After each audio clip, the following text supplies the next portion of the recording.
No portion of this program will be reproduced without the express written permission of WQAM BC Broadcast Group, Incorporated.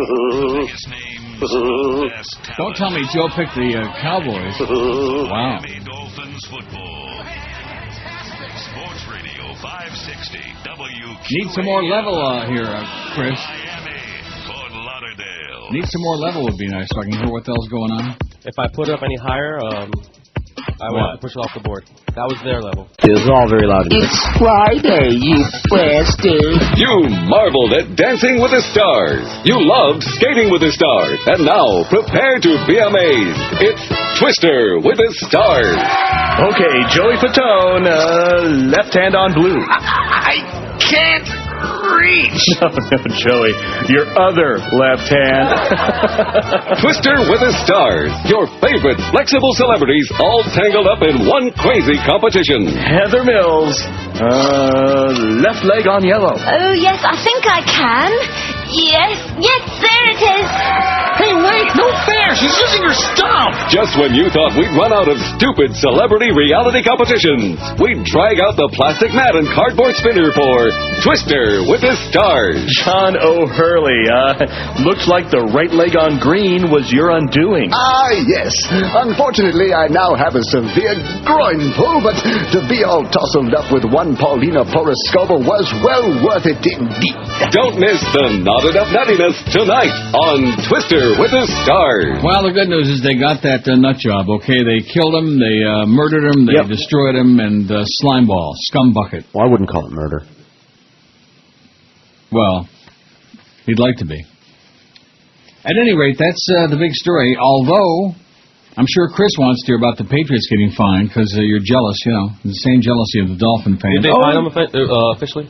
New England Patriots were fined $250,000 and could have to give up a first-round draft choice after NFL Commissioner Roger Goodell decided the team broke NFL rules, even though everybody does it, by videotaping an opponent on the field during last week's game against the New York Jets, even though every other team in the league does it, and they admit it, but nevertheless.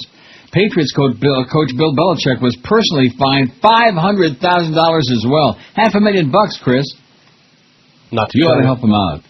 No, I think he should send it all to me. The Patriots were caught having a video assistant taping the defensive signals of the New York Jets while on the field of play, a direct violation of NFL rules. The tape was confiscated and sent to the NFL, but the league ruled that because the tape was seized in the first quarter, it had no bearing on the outcome of the game. Oh, right. No kidding. Oh, brother. That said, Goodell came down hard on the Patriots and continues his stance of punishing harshly those who break the rules set forth by the league, while he's come down hard on players like Pac-Man Jones and Michael Vick. Pac-Man Jones. Is he kin to Coco Crisp? No. Goodell has also now shown he'll crack down on organizations and even coaches who break the rules. Belichick apologized for what he termed the embarrassment, distraction, and penalty his mistake caused. Well, don't do it again, Billy boy. Don't do it again, because then Chris will be saying, wah, they cheat, wah. Exactly. That's what you'll be saying, because you're a crybaby. And if you're going to be a Dolphin fan, you have to be a crybaby. Here's the schedule for today, speaking of Dolphins. We got that all access in there, but only at 7 o'clock tonight. We got Mad Dog at 2, the Power Hour with Mad Dog and Henry Goldberg at 4 o'clock. Hank all by himself, 5 to 7. Miami Dolphins all access. That's our Dolphins infomercial between 7 and 8:35, followed by the Marlins game. Any interest? No. A little teeny tiny interest? No. Pretend for us. No. A Dolphin pregame show is, the Marlins, 8:35. 9:05, the Marlins at Colorado to play the Rockies in a very pivotal game. Not. Here's the poll result from yesterday. And don't forget, if my phone rings, I'm going to get up and run in the other room. I'll cue something up. Yeah. Oh, no, just spin some wax. That's what I mean. Yeah. Oh, I see. Screw something up?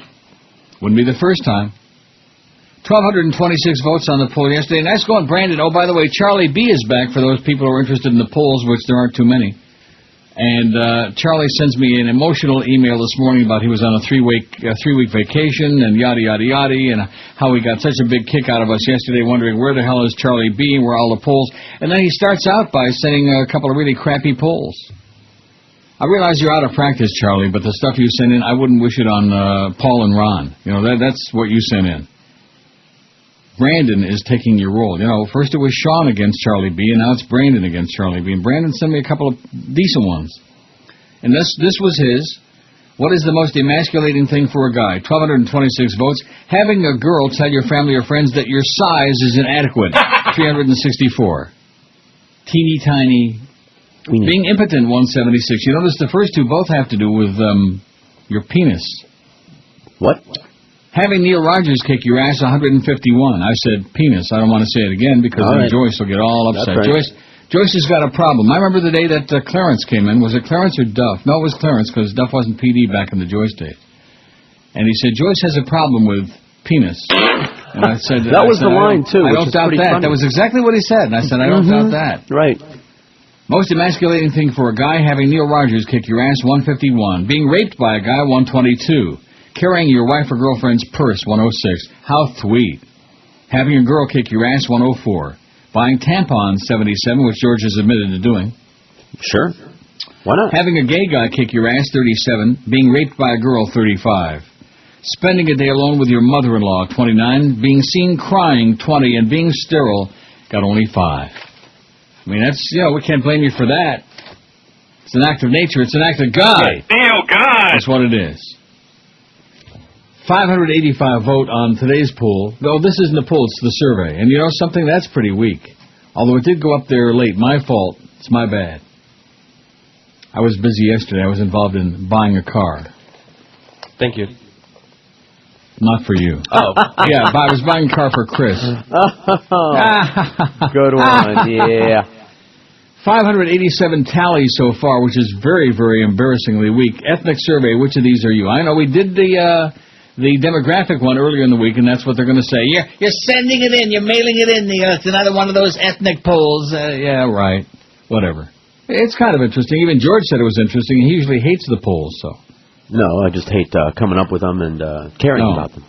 Ethnic survey, which are you? Anglo, male, non-Hispanic, of course, 409, almost 70%. And, of course, even if you're like Jewish, that makes you an Anglo in South Florida, which I always found most amusing. Mm-hmm. Hispanic male, 72. That's not so bad, 12.2%, huh? Right. Because we know there's a lot more who won't admit it. Subhuman, 42. Now, George asked me this morning before the show, why did you put that on there, subhuman? In other words, you just gave something for the smartasses to vote for. I would rather give the smartasses nothing to vote for. And tell them hubbubum and dreared, like you say. Hubbububum. Subhuman 42. Oh, and I believe it, too, subhuman. Yeah. Anglo female, 33. Black male, 19. Hispanic female, solamente cuatro. Only 4 Hispanic females? My God. So far, anyway. Native American male, 3. Indians. Native Americans. Now, let me ask you something. Do Native Americans, I guess it depends on the person, but do they resent being called Indians? I guess it depends on the person. You got to axe them. Only if you're a Indian killer. Then they resent it a lot. Anyway, Native American male, 3. Black female, 3. Asian female, 1. Asian male, 1. And Native American female, none. No papoose. Now, the papoose is the little baby on the back, right? Right. Oh, look at that. We just got one. We just got a Native American female one. Just came in, $5.95. Sweet. Hey, we got a squaw. We should have put that on there. They love that. Squaw? Is that what it is? Uh-huh. Huh. So there's the survey we're taking, of course, with only 595 on there. That indicates, things are really rough. Rough, red, and sore. So here's the big story that they were hyperventilating about all day yesterday, just foaming at the mouth, and rightfully so, I guess. The man suspected of killing one Dade cop and wounding 3 others in the shootout yesterday morning was cornered and shot dead in a Pembroke Pines condo complex sometime before midnight. Dade Mayor Carlos Alvarez and Police Director Robert Parker, speaking at a news conference, told reporters police had shot Sean Sherwin Labite at Heron Pond Condos, 305 Southwest 85th Avenue. He was armed with a loaded weapon, had additional ammunition, said Parker, who said Labite was wearing body armor. He had the mindset of surviving a confrontation with law enforcement, Parker added. Police learned of Labite's whereabouts late Thursday. It's interesting that yesterday they had the wrong guy's name and the wrong picture because of the wallet that was left, Wasn't that kind of interesting? And they showed the wrong picture of the wrong guy. Yeah. So they're looking for you. Oh, I didn't do nothing. I'm not even there. Right. Some guy in Jacksonville. Police learned of Labite's whereabouts late Thursday, sent a special team of heavily armed officers to the condo complex. When the team of officers arrived, they spotted, chased, and cornered Labite by the apartment complex pool. The deadly drama that took place at the apartment complex brought to an end an exhausting, emotional day for police and the public that began early yesterday with a routine burglary detail in South Dade. What happened next was anything but routine. One Dade officer was shot dead, 3 wounded, a massive manhunt across South Florida, dangerous killer on the run for hours, caught and shot Dade. This is a very sad day for us, Alvarez said during an emotional press conference. Some crucial details remain unclear, but based on interviews and preliminary forensic analysis, several law enforcement officials gave this account of Labeat's actions. 2 officers spotted the suspect driving alone in an old Honda Accord near a housing development at Southwest 280th Street and 143rd Court. The officers tried to stop Labeat, but he took off, parked and ran into his girlfriend's house. The officers called for backup. The girlfriend, who was not identified, showed up at the same time as police and Labeat. From inside the house, police say Labeat opened fire through a window with an assault rifle, possibly an AK-47, striking Somahano, 37, who lived in Dade, in the neck and killing him. Labeat then ran out of the house. Detectives believe shot Somahano again before bolting for his car, firing wildly at other officers now arriving at the scene. The man didn't hesitate to shoot, Alvarez said. Officer Jody Wright, 31, was shot in the leg, her knee shattered. She shouted into a radio officers were down, needed help. Bullets grazed the other 2 officers, Carlin, 34, and Tomas Tundidor, 37. Police say Labeat sped away with the officers in pursuit. He crashed into a fence along the Black Creek Canal at Southwest 129th Ave and 203rd Street, jumped out of the car, apparently ditching his weapon, which police recovered, and disappeared on foot. Afraid to leave Somahano, officers picked him up and drove him out of the development in a squad car. Paramedics pronounced the officer dead. A teen who lives across the street from where at least one of the officers was shot gave the Herald an account of the incident that meshes with initial police conclusions. The 15-year-old said she had run outside after her grandmother said police were pointing a gun at a woman. She said she saw a car out front with the driver's side door open. A woman was in the passenger seat and 2 children in the back. She said the woman got out, grabbed the children, ran into the house. Just before the shooting started, I heard somebody say, "Daddy, no," like a little girl. That's when they started shooting. The shooting came from inside the house across the street. She said as soon as she heard the shot, she ran inside her own house and watched from the front window. I saw the police officer lying on the ground. She said, I think he shot out the window because there were holes in the window where the officer was laying. Within minutes, police began swarming the scene in the surrounding neighborhood and searching one house they stumbled upon, an indoor marijuana farm. Oh, my God. Wow. Good thing you weren't down there. Right. Doing a little business. Streets and local highway exits were closed to seal off escape routes, causing nightmarish traffic backups and keeping residents from their homes into the night. Cars were stopped, trunks searched. The search later extended to Broward County, where police believe the suspect, whose mother lives in Margate, might head. Police erected, then dismantled a cordon around that neighborhood, but remained stationed outside the house into the night. For hours, police misidentified the suspect. The first bulletin, issued shortly before noon, described a heavy-set white male. Soon afterward, police received an auto tag that belonged to a man whom they mistakenly believed owned a Honda, driven by the shooter. Then they released another erroneous identification, Kevin Wayner, 30, this time with a photograph. Wow. At about 4 p.m., police identified Labeat, 25, as the correct suspect. They said a second photograph had been released earlier, identified as Wayner's, was in fact Labeat. And that's what he's feeling right now, kind of Labeat, as in dead. So there you go, another nightmarish thing. Crazy people with guns, especially with assault weapons, which the Republicans love. They just can't get enough AK-47s and all kinds of wild weapons to suit the right wing, the gun nuts, the NRA. Remember what the NRA were saying? They said, well, when Bush gets in, we're going to have our own desk right next to in the Oral Office. Yeah. Remember that? That's what they were saying. And they had a good point. The biggest name. The best talent. This is Neil Rogers. Sports Radio 560 QAM. The sports leader. Bill Rogers got.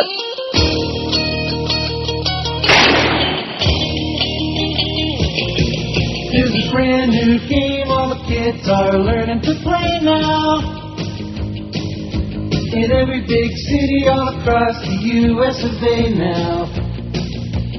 It's called Get Yourself Some Hardware and Blow the Other Fellow Away Now. They've all got guns, guns, guns out there on the streets today. Guns, guns, guns out there on the streets today. She's got a music, she brought it into show and tell now. Show and tell.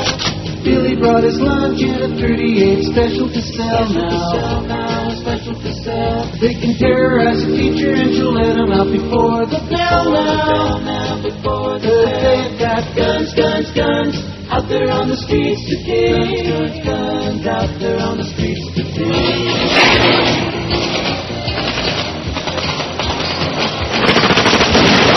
Boys and girls, you can make like a green beret now. A green beret. Be the first kid on your block that the cops come and carry away now.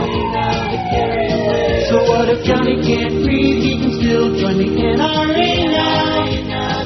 But if they've got guns, they can all blow each other away. Guns, mayhem. Yeah, they've got guns out there on the streets today. Guns out there on the streets today. Guns out there on the streets today.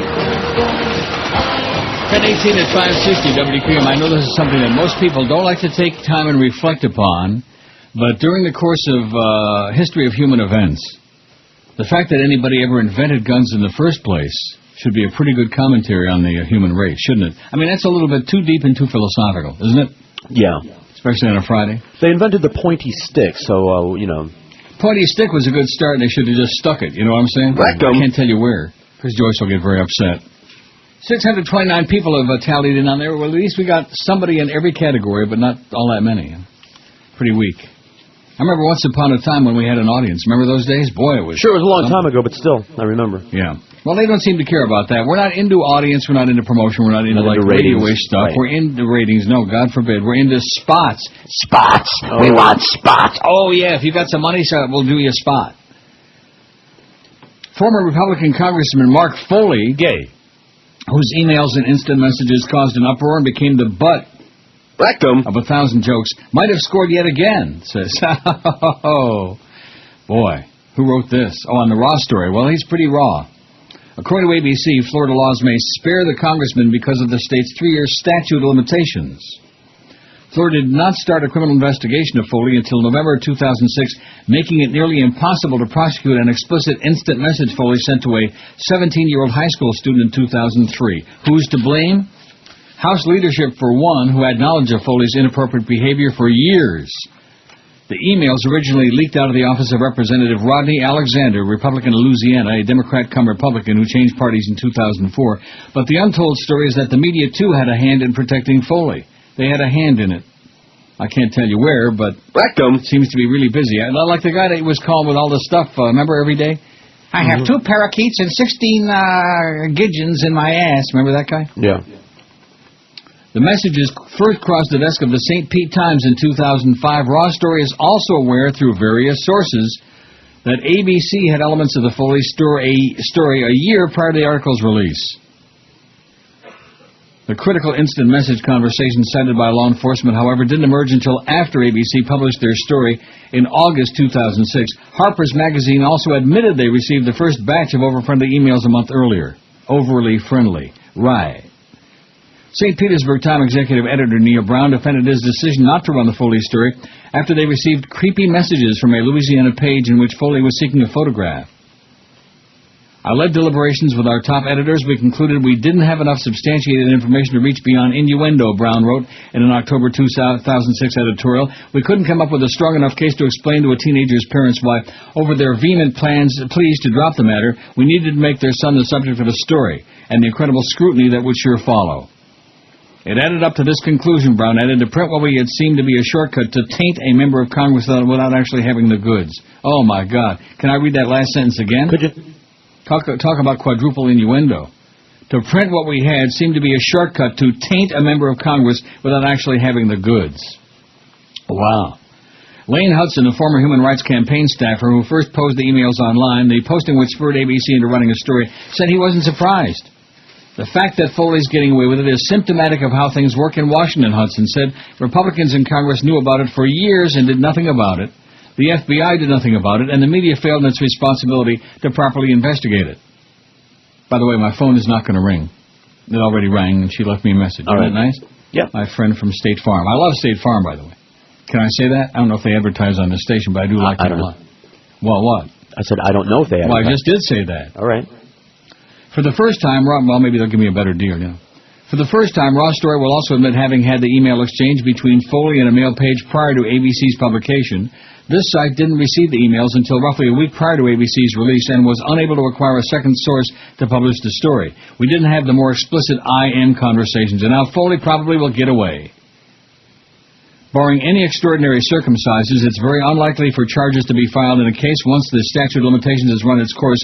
Aya Gruber, or is that Grubber, as in Grubber Tuchus? Aya Gruber, a former federal public defender and professor of law at FIU, told ABC News. Oh, I shouldn't have said Gruber. Tuchus, that's bad. That's fat ass. Federal officials turned the case over to Florida after concluding that Foley did not engage in any actual sexual conduct until the former pages had turned 18 and therefore had not violated federal law. Washington, D.C. law defines the age of consent as 16. How do you like that? Florida law stipulates that using the Internet to seduce, solicit, lure, or entice a minor to commit any illegal act relating to lewdness or indecent exposure is a third-degree felony. This would include email and instant massages. Mike Rogers, the gay blogger who first suggested Foley was gay on his website Blog Active, also said the media had failed. Mike Rogers is the same guy that was outing Larry Craig a long time ago. You know, the toe-tapping Larry? Mm-hmm. Once again, the mainstream media has failed in its role in a great democracy, said Mike Rogers. Despite even being constitutional protection to pursue stories, the papers in Florida not only protected a political career, most likely so they could have continued access to Congressman Foley, but they stood in the way of reporting a crime. With the statute of limitations passed, the blame for Mark Foley's escape from the law squarely falls on the heads of the newspapers that had this evidence. The House, led by Democrats, has also stymied Florida's investigation. Lawyers for the chamber blocked investigators' access to Foley's computers, saying they were the equivalent of congressional papers which only Foley could release. The action followed on the heels of what was later ruled an unconstitutional invasion of Representative William Jefferson's House office in a bribery inquiry. That's Representative Jefferson had all that cold cash, you know? Mm-hmm. In the freezer. ABC was the first to report that. Well, I'll tell you one thing. If you keep your cash stash in the freezer, it's unlikely to get stolen. Wouldn't you think? I imagine that's a good rule. ABC was the first to report the action by the House's lawyers. Foley resigned hours after more troubling messages with former congressional pages became public via ABC on September 29, 2006, proving beyond a shadow of a doubt not only was he gay, but he was also a pedophile. Or trying to be, anyway. Well, he was grooming them, until they became legal age, and, let's have a birthday party, like that. According to Media Bistro, ABC News, maybe I could cater the birthday party. I could pay for it anyway. All right. According to Media Bistro, ABC News, the blotter, which sparked the investigation that exposed lewd instant messages sent by Republican Congressman Mark Foley to a congressional page and rocked Congress, won the 2007 National Headliner Award for television-affiliated online journalism for its reporting on the scandal. How do you like that? ABC News, the blotter. Dun, dun, dun, dun. Well, there you go. It's all old stuff. He's small potatoes now that we got Larry Craig to kick around. 648 people have tallied in there on our survey. Ethnic survey, which are you? Anglo male, non-Hispanic, 443, 68.3%. Hispanic male, 81, 12.5%. That's not bad. Whatever that means. I mean, that's everybody under what, 50? Where's the cutoff when they don't? I haven't done I didn't do the thing with the ages on this one. We already did that. I don't want to do that again. I'm too depressing. Plus, we can do that one next week. Who wants those old listeners anyway? Whatever they are. We do. Subhuman 47 will take anybody if they're breathing or close to it. If they're still like a little warm. Anglo female 43, 6.5%. Black male 20. Native American male 6. Hispanic female 4. We're up to 4, George. Wow.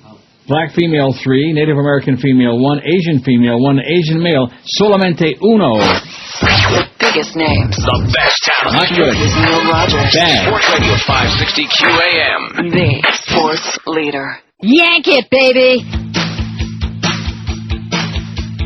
He's not straight, Mark Foley's a hobo. Boy. Another fine Republican, more or less queer.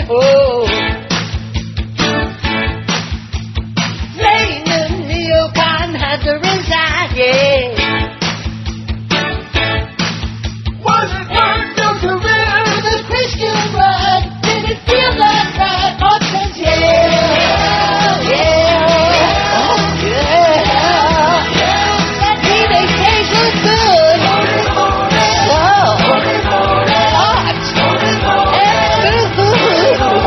Young Republican, a loyal patriot, likes Bush with a W.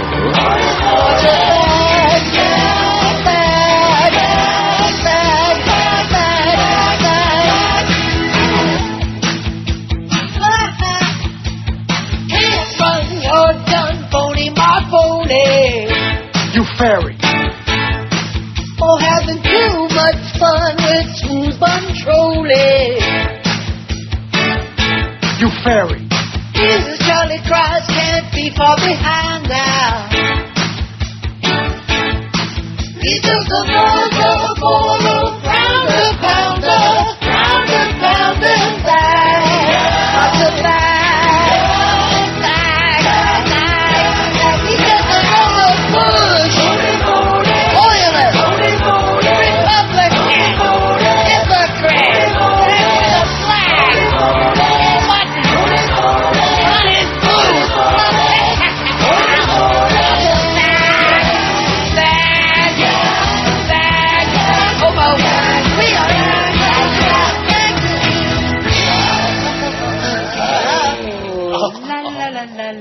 Oh! 10:33, 27 before 11. And guess who's back in the news, George? OJ. Oh, good guess. It was on CNN. I know, just moments ago.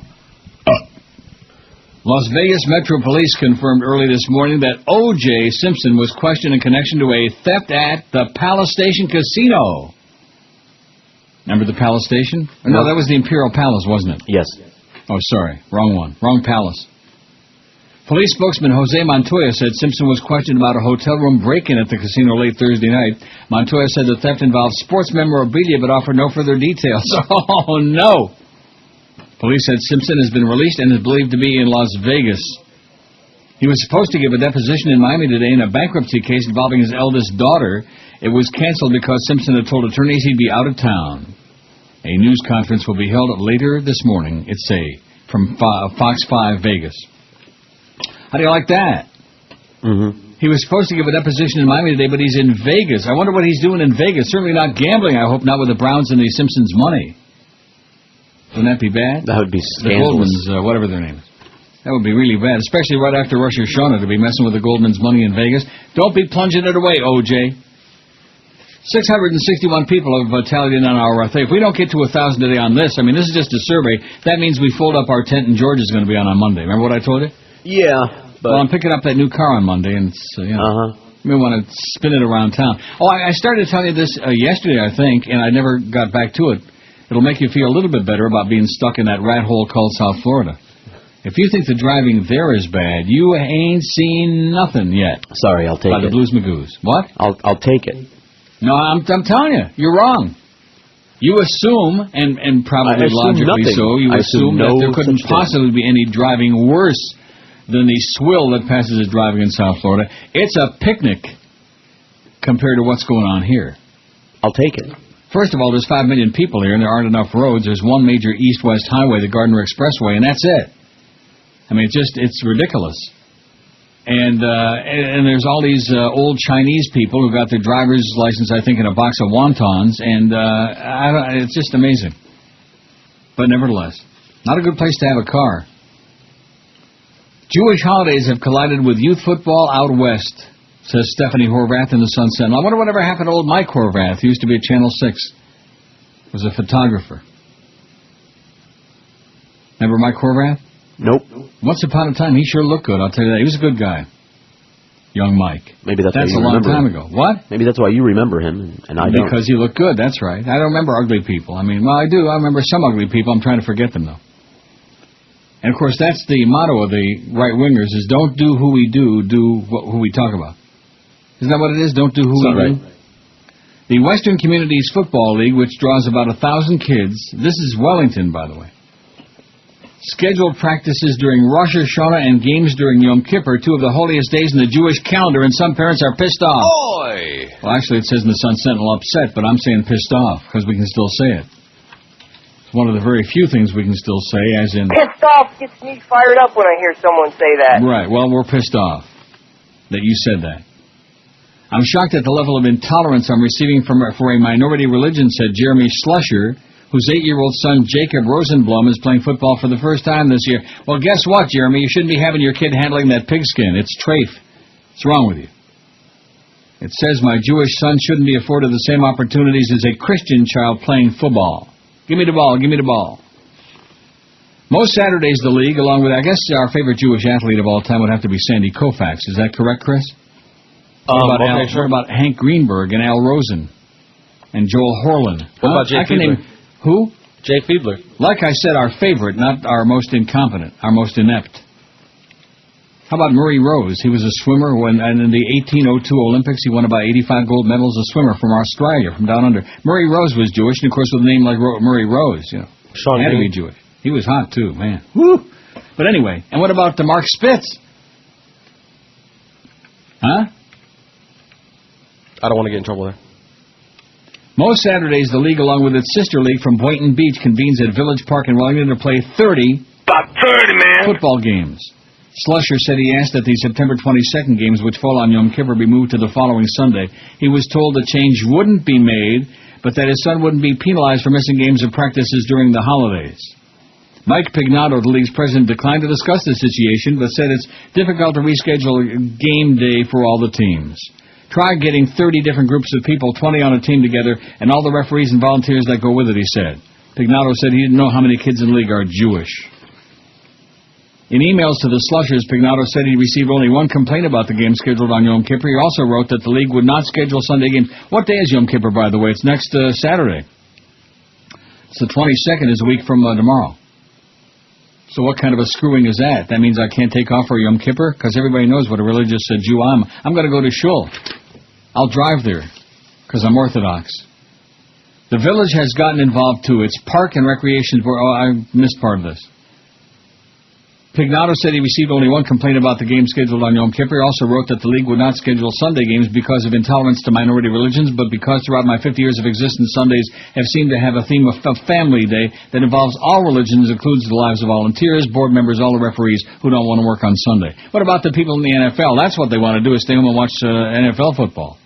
Not fooling us. The village has gotten involved, too. Its Parks and Recreation Board will meet tonight to consider a new policy that would forbid games on the fields during its holidays like Yom Kippur, Rosh Hashanah, Christmas, and Easter, said Jim Barnes, the village's leisure services director. The policy is similar to a staff policy that's in place now for village-run programs. If the park board passes it, the policy will go to the village council for approval. The board meets at 6 p.m. in the village meeting hall at 14,000 Greenbrier Boulevard. Barnes said it's the first time in his 4 years at the village this kind of conflict between holidays and sports has occurred. Councilwoman Laurie Cohen learned of the problem when some Jewish parents approached her about it. Her 7-year-old son plays football in the league. I think it's brought to our attention an area we need to discuss as a council and come up with a policy on it, said Laurie Cohen and her brother Marty Cohen. How many people we got on this thing here? 676. I mean, you got to understand, this is the entire audience. And you wonder why we get no rational phone calls, why we're sitting here talking to ourselves like talking into a tin can? I don't wonder. Yeah, like that. What? Oh, you don't? No, I don't wonder. I don't wonder either, because I see Jolly Joe is still there. Clear as a bell. Biggest names. The best talent. This is Neil Clear Rogers. as a bell. 560 QAM. Joe Bell. The sports leader. Guys, f***ing blow! This is Larry Craig calling. You can reach me on my cell. Arlen Specter is now willing to come out. Larry Craig, Republicans want you to go away, I'm willing to fight. but your ego makes you try to stay. No one believes in Larry Craig. Stupidly, We've reshaped my state a little bit. tried to have a man, then had to flee. We're tired of all your hypocrisy. Oh, Larry Craig, give up your seat. If you have to go, then just go. Best you don't stay. It is my intent to resign. You did something wrong. You don't belong now, Larry Craig. Larry Craig. Gave new meaning to the term Senate head. I'm gay and I get on men. Your new office will be labeled men's. No one believes in Larry Craig. Hey, Larry. You fairy. Got a nice sound. Thank you. Bye. You're welcome. 1047 at 560 WQAM, 13 till 11. On a Friday, September, El 14 de September. Now, when does people come back? From, like, I guess, what? from anywhere Uranus? else, from like up north, from Uranus, from outer space? They got to be back now. School's in session. No, I'm not talking about those people. I'm talking about like the snowbirds, you know. That's a good part of our audience. We're still narrowcasting, in case you haven't noticed. I'll let you know, because they show up in Hollywood in droves, as you know. Oh, not the frogs. They drove and in you know something? No. I'll tell you what's really going to be bad is now you're going to have, well, no, it's good for you. The frogs won't be coming because of the incredibly weak. Now, let me turn it around. Let me think of it the other way. I guess, it works the other way. The Canadian dollar is at a 30-year high now, thanks to George Bush and the $1 trillion they flushed down the toilet in Iraq. And so now the Canadian dollar, the loonie, is up to, let me take a puke at it here on the Business Network, and I'm going to scream. I'll let out such a geschrei when I see it was like over 96 cents when I looked at it last. Oh, geez, that's not the right number. Can you believe that? So in other words, it's almost even, Stephen. Wow. Is that pathetic or what? Yeah, whatever. When I first came, no, 96.99. It's almost 97 cents. Do you understand how devastating that is? No. So that means there's going to be a lot of frogs coming down there because their money's actually worth something now. You're going to be deluged with frogs from Quebec. Yay. Ich bin ein Quebecer. Boy, they are, like I said, the slime of the earth, the French. I don't know what that's all about. I hope we have some French people listening out there because, believe you me, we appreciate the fact you're listening, but we still can't stand you. And take your French and shove it. God. I'm serious. If you walked in with a fistful of $1,000 bills into a retail outlet in Montreal, if your body was covered with $1,000 bills and you didn't speak French, they don't want to do business with you. They don't want to talk to you. They don't want to know from you. Well, that keeps it simple then, doesn't it? Yeah, you just don't go there. That's right. 697 people are listening. That's a start. That's our ethnic survey. Which are you? Anglo-male, non-Hispanic, 473, about 68%. Hispanic male, 87, 12.4%. Subhuman, 51. We believe that. See, you don't like that being on there. I think it's perfect. What, should we take it off? Oh, it's too late now. It's never too late. Okay. Although Cornelius Brothers and Sister Rose said it's too late to turn back. To me, that's the same as like I hate this poll or something, It adds a little levity to an otherwise very boring, matter-of-fact kind of survey. We could add a lot of levity to it then. What? We could add a lot of levity then. What does that mean? We're going to put way more funny choices than just that on there. All right, Eric, take it off of there. But then that's going to bring us down to like 600. You can put like, I'm a cat, I'm a dog, I'm an alien from another planet. Dog? Okay, we'll take subhuman off of there. Eric will do it. Anglo-female, 47. Black male, 23. In other words, you're taking these polls very seriously, even though you can't stand them. Well, either, pick one. Is it a survey or is it a joke? Or is it a joke? Is it just a joke? Pick one. Huh? I'm picking one right now. Look at that. Oh, jeez. I can't tell you where I picked it from, but you can imagine. Ooh. Looked a little seedy to me. Anglo-female, 47. Black male, 24. Native American male, 6. Hispanic female, still only 4. See, if we take those 52 off of there, the subhumans, it's going to be bad. But go ahead, Eric, take it off of there. We can handle it. Hispanic female, 4. Black female, 3. Our ethnic ladies, not too many. Native American female, only 1. Asian female and Asian male, 1 apiece. I'm thinking the Asian female might be Eric's wife, you think? Maybe. I'm sure he already voted. What? I'm sure he already voted from his household. What does that mean? You can only vote once per, IP address. The poll is down while Eric takes off subhuman, and it's going to be embarrassing now. It's gone. Oh, it's gone already? Isn't it? No, the poll is down. He's reworking it. Oh, I see. Why do you say that? Why do you just talk out of your ass? Well, it's down. It's down. Yeah, I mean, I know Eric is very good, but it's going to take him like maybe 20, 30 seconds. About 30, man. Remove that idiotic, and then those 52 people, maybe they'll have the cojones to come back on there and tell us who they are instead of trying to be a bunch of smartasses, okay? Like the callers. I called the other day and made a funny sound. Oh, yeah. Remember that? That was on MySpace. Sure. That was Bobby. I don't hear from Bobby anymore, or most of the people on MySpace, to be very honest with you, but who cares? I hear from the important people. I hear from the professor and Brandon, and heard from Mike at FSU this morning, which I'll get back to you one of these days, Mike, very soon. He's a good kid. Who else? That's about it. Oh, and then Sport in Hollywood. You're depressing, man. Go away. The people I am hearing from on there now, most of them I don't want it, like Charlie B. again coming back. We're glad to have you back, Charlie, but start with the polls, man. I wouldn't wish those on anybody. I would wish them on Joey Reynolds. Oh, look at that. Eric did a fine job. The only problem is now we're down to 654 folks on there. Boy, we're going to be hard-pressed to get to the 1,000 today, I think. And this is just a survey. No, we'll do it. You sure of that? Yes. Watchdog asks why Bush's kid brother is getting federal bucks. Oh, no. An independent watchdog agency has asked the Department of Education to investigate why President Bush's younger brother, Neil God! has received money earmarked for the President's Signature Education Initiative to sell a curriculum program that hasn't been subjected to the rigorous evaluation it deserves. Bunch of crooks, baby. That's what it's all about. A bunch of crooks. Not just the Bush family, all the families. The Rockefellers, the Kennedys, you name it. All the families. The Clintons. Oh, no, you can't say that. I just did. Neil Bush, 52, who has no background whatsoever in education, founded Ignite Learning in 1999 with donations from his parents and a slate of international business interests. The company produces curriculum on wheels devices, computer projectors that are preloaded with software aimed at preparing students for standardized tests that are the central tenet of the President's No Child Left Behind law. No child. Remember that song Honey Child by Martha and Vandellas? It's on the flip side of Dancing in the Street, by the way. I had no idea. Well, there you go. Honey Child. Yeah, I think you got it, as a matter of fact. That's a good song. I got it here somewhere, but I'm sure I'm not going to look for it.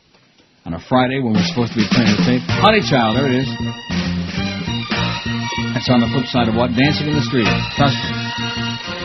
And it says child. Yeah, Honey Child, that's in English. How'd you like that? Yeah, I thought you were just slurring. Ethnic slurring. Honey Child. The COWS, C-O-W, curriculum on wheels, are sold to school districts at a cost of $3,800 to $4,200, although they haven't been subjected to peer-reviewed scientific studies, according to Citizens for Responsibility and Ethics in Washington. Cruz says nearly $1 million has been spent on the systems in 16 school districts, mostly in Texas, where George W. served as governor before his election in 2000, and in Florida, where brother Jeb Bush was governor, fat-ass Jeb. The watchdog group is requesting an investigation from the Education Department's Inspector General, alleging that the Ignite systems do not meet the standards laid out by Congress, dictating how NCLB funds can be spent. It is astonishing that I'm going to start screaming like Joe Rose does on the spots. It is astonishing that taxpayer dollars are being spent on unproven educational products to the financial benefit of the President's brother. Melanie Sloan, Cruz executive director, said in a news release, the IG should investigate whether children's educations are being sacrificed so that Neil Bush can rake in federal funds. And we all know the answer is absolutely. Absolutely. Neil Bush first attracted public scrutiny for his role in the SNL scandals of the late 80s when a Colorado SNL on whose board he served failed. That scandal cost the taxpayers $1.6 billion. Remember the Silverado banking scandal? Sure we do. Some school districts identified by Cruz spend hundreds of thousands of dollars in federal money on the mobile projectors, which include curriculum for math, science, or social studies. In addition to their baseline cost, $3,800 for a single subject cow, or $4,200 for one covering all three subjects. The units impose on schools a $1,000 annual licensing and upkeep fee, Cruz says. Schools also have the option of purchasing lifetime contracts for $6,800, according to the New York Times. Although there's no direct evidence of presidential nepotism on behalf of his baby brother, Neil Bush did benefit from his mother's largesse in the wake of Hurricane Katrina last year. Barbara Bush donated an undisclosed amount of money to a hurricane relief fund overseen by former Presidents George Herbert Walker Bush and Bill Clinton, and earmarked part of those funds for purchase of Ignite software. Must be just a coincidence, of course. In an interview earlier this year with the Times, Neil Bush denied using his brother's position to push his product. He claimed he was inspired to start the company after struggling with dyslexia while he was in school. Right. Ignite's website includes anecdotal testimonials from teachers who've used the program, but some teachers are less than impressed with the system, saying it supplants rote memorization for critical thinking skills. As a review, it uses catchy phrases and tunes. Jeremy Siefker, a middle school science teacher who's used the program, told the Times, but as far as scientific investigation and inquiry, I don't think it's very good. Ironically, among the schools that have shunned the program is a Texas elementary school named for Neil Bush's father. After reviewing the program, Bush is not interested. Jill Arthur, principal of George H. Herbert Walker Bush Elementary in Midland, Texas, wrote in an email to Ignite obtained by Crew, we feel our money is better spent elsewhere. We ain't interested. Oh, there's Bill Belichick, who got fined $500,000. Tom Brady will hand it over to him, no problem, right? All right. 670 people on the survey. Now, George, are you pleased now that we got that idiotic crap off of there? And now we got 2 Asian males just because of that. You see that? Some people are too embarrassed to come on there because they thought it was just a goofball thing. They didn't take it serious. The best. Take it serious, man. Take it serious. Sports Radio 560 QAM. The sports leader. This is the Neil Rogers Show. Oh my God. This is your brain. Any questions?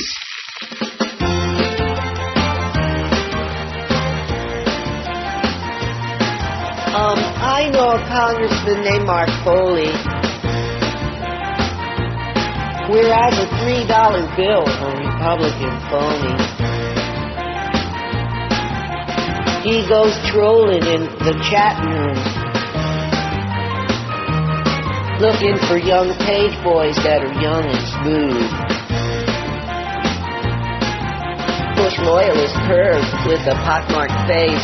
He invites me up to his place for Republican man page grab-ass games.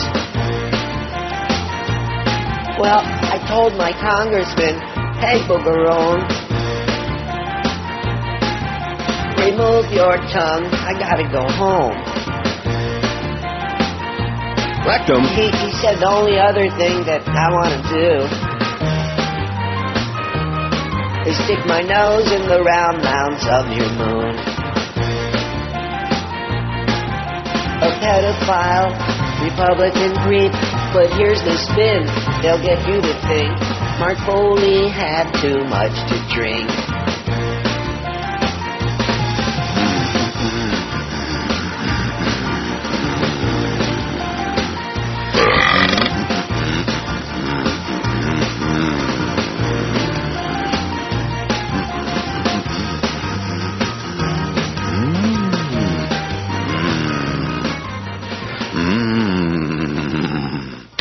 It's 11:03 at 560 WQAM. Happy Friday to you. Happy Rosh Hashanah. Happy New Year. Although it's, better late than never, I guess, right? Right. What year is it? 2525. Zager and Evans, they sounded kind of like, at least Zager sounded Jewish. I don't think so, though. I remember I worked with, what's his name from ESPN? Sager. What's his name? Come on, Chris. In the year 25? Craig Sager? Craig Sager. I worked with him at WSPV in Sarasota. Aren't you excited about that? Pretend to be. Come on. Yeah. And Chris Myers on ESPN worked with him at WKAT with Sonny Hirsch's understudy. Seems like a nice guy. Who, Chris Myers? Yeah. He's what he is. 683 people have registered on there. Now we're under 700 again because we took off that bogus category. I just won't do that anymore because you get a little upset about that. Okay.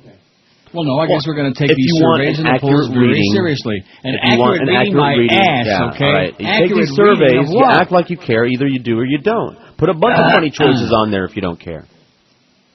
Boy, you are surly today. I think you're pissed off because I bought that Pontiac Solstice and I didn't give it to you. You're good at making stuff up. It's a beauty, by the way. It's red with black interior. Well, I care. Not for long, it's not. Isn't that a chick car? Yes. What does that mean? Which It's one? not a chick car. Are you a crazy person or what? It's a chicken car. Ethnic survey, which are you? Anglo male, non-Hispanic, 493. Just keep picking on me. That's okay. I can handle it. Just keep picking it. Keep picking on you. 72% are Anglo males, which means, white, Jews, Goyim, whatever they are. Middle Eastern. Hispanic male, 94, 13.7%. See how these percentages went up that we took the bogus category out? You're right. It makes it much more accurate. Anglo female, 50. Black male, 27. Native American male, 7. We got 7 Indians. And if they're offended by that, I'm sorry. Not. I mean, why should you be offended by that? Nobody likes to be called something they're not. Arab. Indian. Native American male, 7. Hispanic female, 4. Black female, only 3. Asian female, 2. Asian male, 2. And Native American female, only 1 out of 683. Well, we got a real battle to try to get to 1,000 on air. And like I said, if we don't, Monday, you better be prepared, mister. Speaking of idiotic crap, look at this that somebody just faxed us in. What do deer think? Oh, gotta love Ted? No, not really. This is Ted that said that... Still, it was a funny line. No, it is a funny line, but isn't this the same Ted Nugent that said that Barack Obama ought to be shot and stuff like that? Well, he is a crazy person, but sometimes he can be funny. He's a gun lover, a gun nut, Sure. yeah. But he's funny. Anyway, what do deer think is the question. Ted Nugent, rock star and avid bow hunter from Michigan, was being interviewed by a friend. That makes me think of that scene in Deliverance, Yeah. where John Voight's got the bow. I'm trying to remember how the hell that actually went. And then Burt Reynolds killed him, didn't he? Well, Burt Reynolds killed a guy, but when it came down to it later on, John Voight, he had the shakes. Yeah, But of course I remember. he finally, He was shaking he got it together when it really counted. Did he really? Yeah. Oh, yeah, later on. That's right. Up in the woods. Mm-hmm. Anyway, Ted Nugent was being interviewed by a French journalist about animal rights activist The discussion came around to deer hunting. The journalist asked, what do you think is the last thought in the head of a deer before you shoot him? Is it, are you my friend, or is it, are you the one who killed my brother? Nugent replied, deer aren't capable of that kind of thinking. All they care about is, what am I going to eat next, who am I going to screw next, and can't run fast enough to get away. They were very much like the French. The interview ended at that point. That is a good line. What am I going to eat next? Who am I going to screw next and can't run fast enough to get away? Very much like the French. Oh, nice going, Ted Nugent. I actually liked him for a couple of seconds there until I remembered what a slime ball he is. Lunatic. He sure can make some music, though, although he hasn't done any yet, but you just wait. 690 tallies on there. I'm hoping we get to the 1,000. 694, because I'd like to come back on Monday. Well, here's that Iraqi boy again, burned by masked men. All right, time to change the channel. Oh, boy. We just... Time to put it on Spick TV. Let's seriously, see some dancing girls. Does that make us insensitive because we don't want to be subjected to seeing there's a lot of horrible things in the world, and if I want to see we just something... don't want to see them. Yeah, if I want to be depressed, depressed, we don't want the media constantly deluging us with gruesome, grotesque things. We know it's horrible, and, how come you're not showing us about all the... remember Chemical Ali, or what was the little kid's name? Not Chemical Ali. Lucky Ali. Yeah. The one with no arms and legs and whatever. He still has his head. Well, good. He kept his head about him in the midst of all the chaos. Shortly before 10 a.m. on the morning of September 11, 2001, 9/11, amid rumors of a fourth hijacked plane headed for Washington, D.C., a mystery aircraft appeared in restricted airspace over the White House. There has never been an official explanation for this incident, which has provided abundant fuel for 9/11 conspiracy theories. CNN has now learned from two government sources that the mystery plane was a military aircraft, has determined that the blurry image on video appears to match photos of the Air Force's E-4B, a specially modified Boeing 747 with a communications pod behind the cockpit. The E-4B is a state-of-the-art flying command post, CNN explained, built and equipped for one reason, to keep the government running no matter what, even in the event of a nuclear war. The reason it was nicknamed the Doomsday Plane during the Cold War. This is shortly before 10 a.m. on 9/11. 9/11 Commission Chair Lee Hamilton told CNN he was aware of the incident, that it simply had never seemed important enough to make it into the government commission's report. He called conspiracy theories involving government complicity in 9/11 ludicrous. The plane was previously identified as the E-4B a year ago by one researcher on a forum associated with the 9/11 conspiracy film Loose Change. CNN acknowledges that despite its identification, the absence of the aircraft from official investigations, together with the Pentagon's denial that it was a military plane and the insistence by the Pentagon Secret Service and the FAA that they have no explanation for the incident, may continue to raise suspicions. And then it's got a video from Anderson Cooper broadcast September 12th about the plane on Raw Story. It's on our website. A doomsday military plane. It's just up there by coincidence, you understand, just to keep the government going. And all you conspiracy theorists, I mean, we know that you're right. At least some of you are. But it's ludicrous. That's what Lee Hamilton says, because he's just another shill, just another paid shill on the tape, which is what they all are. I mean, some are better than others, but that's... Oh, we got over 700, Chris. You can rub your legs together like a grasshopper. Okay. 701. In fact, in your case, it might, burn a couple of calories. Can't be all bad. That's what I was doing. Now, what's the story with your weight? I don't want to get too personal. Mine is not good. Mine is like 187. It's a couple of pounds higher than it had been there for a while. I had a pint of Haagen-Dazs Dulce de Leche bag yesterday. Or is that Leche de Dulce bag? Careful now. It's not really all that good. It's watery like all the Haagen-Dazs, but it's what they had, And it's sure better than that Ben & Jerry's new flavors, man. Oh, my God. I think I'm going to make a list. Next time I'm in the supermarket, I'm going to make a list to warn you of the flavors to stay away from on Ben & Jerry's. The new stuff, anything they've made since Ben & Jerry's sold it, is crap. Garbage. Coincidence? No, it's not a coincidence. They're making like that strawberry shortcake. Oh, God. It's a little container of moosh. It's just moosh. Or as my father would say, moushalid. He was such a jerk, as I look back. Moushalid. Every once in a while he'd have a funny expression or line or something like that, just by accident. Which proves that no matter what an a-hole you are, a jackass, that just if you make enough sounds with your mouth during the course of your lifetime, you might say something amusing or interesting or like that, Hasn't happened with my mom yet. Well, one of these days. Give her a chance. Give her a shot. Yeah, she's 80. And I'm sure you'd like to. Well, she's just mean enough she'd survive. For Christ's sakes. What? She's 83 for Christ's sakes. When's she going to say something funny? Hey, my mom was 91, but she was a laugh riot. She had a lot She of funny was. lines. Practically every line out of her mouth Was a real I only encountered her like twice. hostile. It was hysterical. It was hysterical. And amusing. You should have rolled tape every visit that Well, you guess what? Too late now. I know. She's still dead. Biggest names. Maybe you could go visit the grave. Here's Neil Rogers. Sports Radio 560 QAM. Sounds pretty great. The sports leader. The hurricane f***ing blow. See, now we're back to all kinds of rejoins. They'd like to guess. It's a guessing game. Nice going, Clarence, you idiot. Please lock him away, for I recall the day, homicide, a Bronco ride, and he won't confess.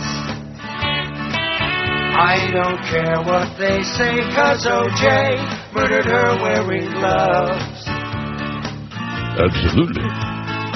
It happened so soon, on the 12th of June, and O.J. ran away from that bloody mess. I don't care what they say, 'cause O.J. murdered her wearing gloves. I have waited quite a while, but I see he's still on trial.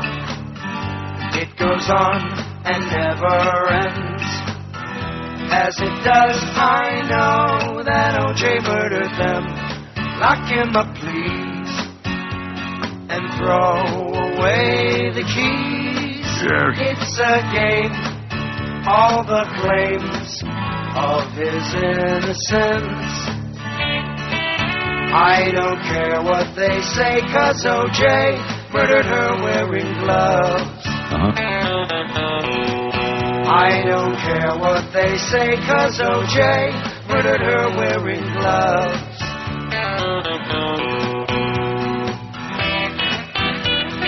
11:17 at 560 WQAM, and we have a little bit more on the O.J. situation.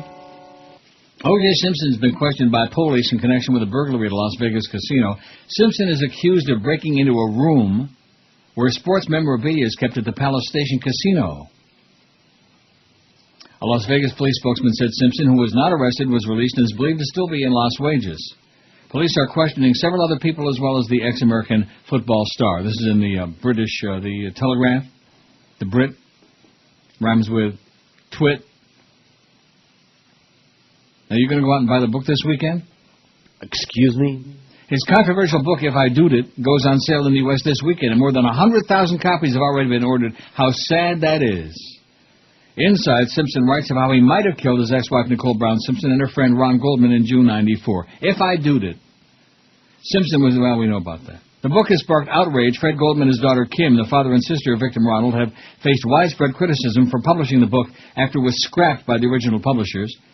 Goldman was awarded rights to the book by a federal bankruptcy judge in July to satisfy a $38 million wrongful death judgment against Simpson. Against O.J. Hey, O.J., we love you at QAM, baby. Hey, O.J. Remember when RFX was on there? They were going to put him on the air, give him a show? Yep.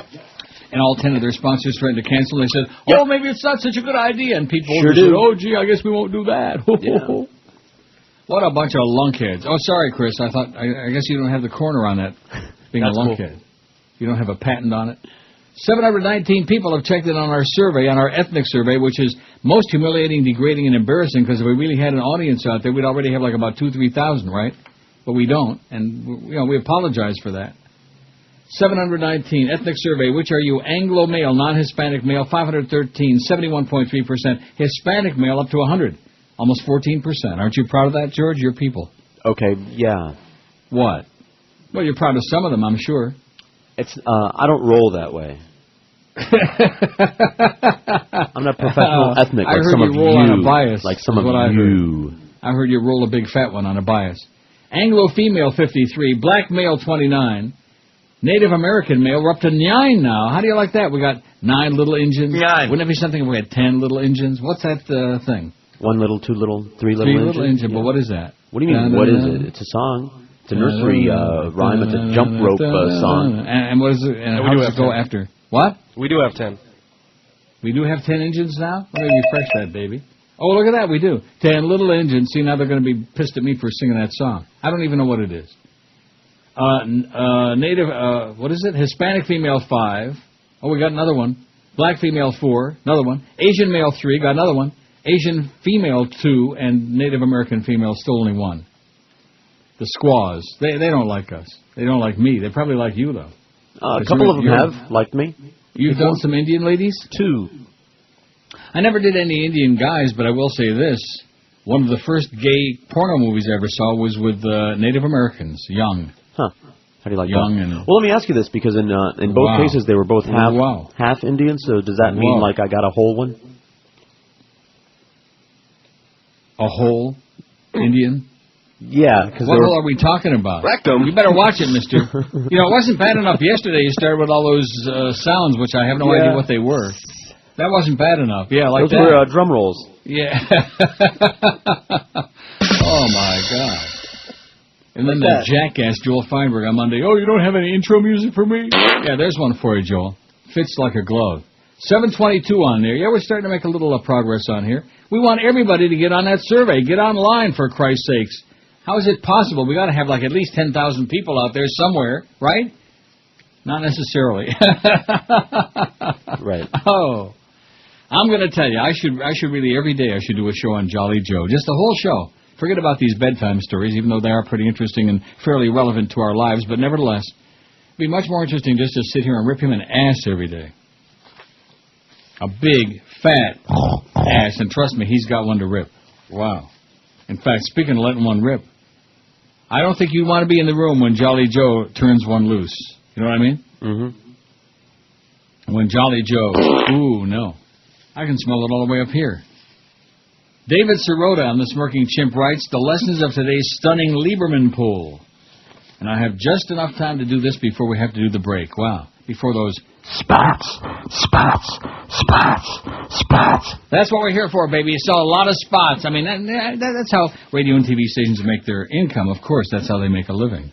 It's a business. But it's one thing to be a business. It's another thing to carry it to an extreme. You know what I mean by that? And what did I tell you months ago about this sales manager with his 30-second spots and 15s and 5s and 10s and 10 little Indians? Even though it's only 4-minute breaks is all we can have on this show, thanks to being in my contract. Nice going, Norma. When you have, 2, 4, like 6 units and 7 units, it just gives the impression you feel that like you're being subjected to about a 20-minute break. You know what I mean? Yeah, it's an audio illusion. I think one of the days you were off, about 2 weeks ago, we had 8 30-second spots. Nice. Very nice. According to a new poll released today by nonpartisan firm Research 2000, if Connecticut's 2006 Senate general election happened today, Ned Lamont, no relation to Dave, Ned Lamont would defeat Senator Drew Lieberman handily. Dave Lamont, best known for doing a lot of that. What is of particular significance in the numbers is that the shift is due precisely to the deception that Lamont supporters had been exposed during the campaign, but which reporters refused to cover during both the race and the post-election election analyzation.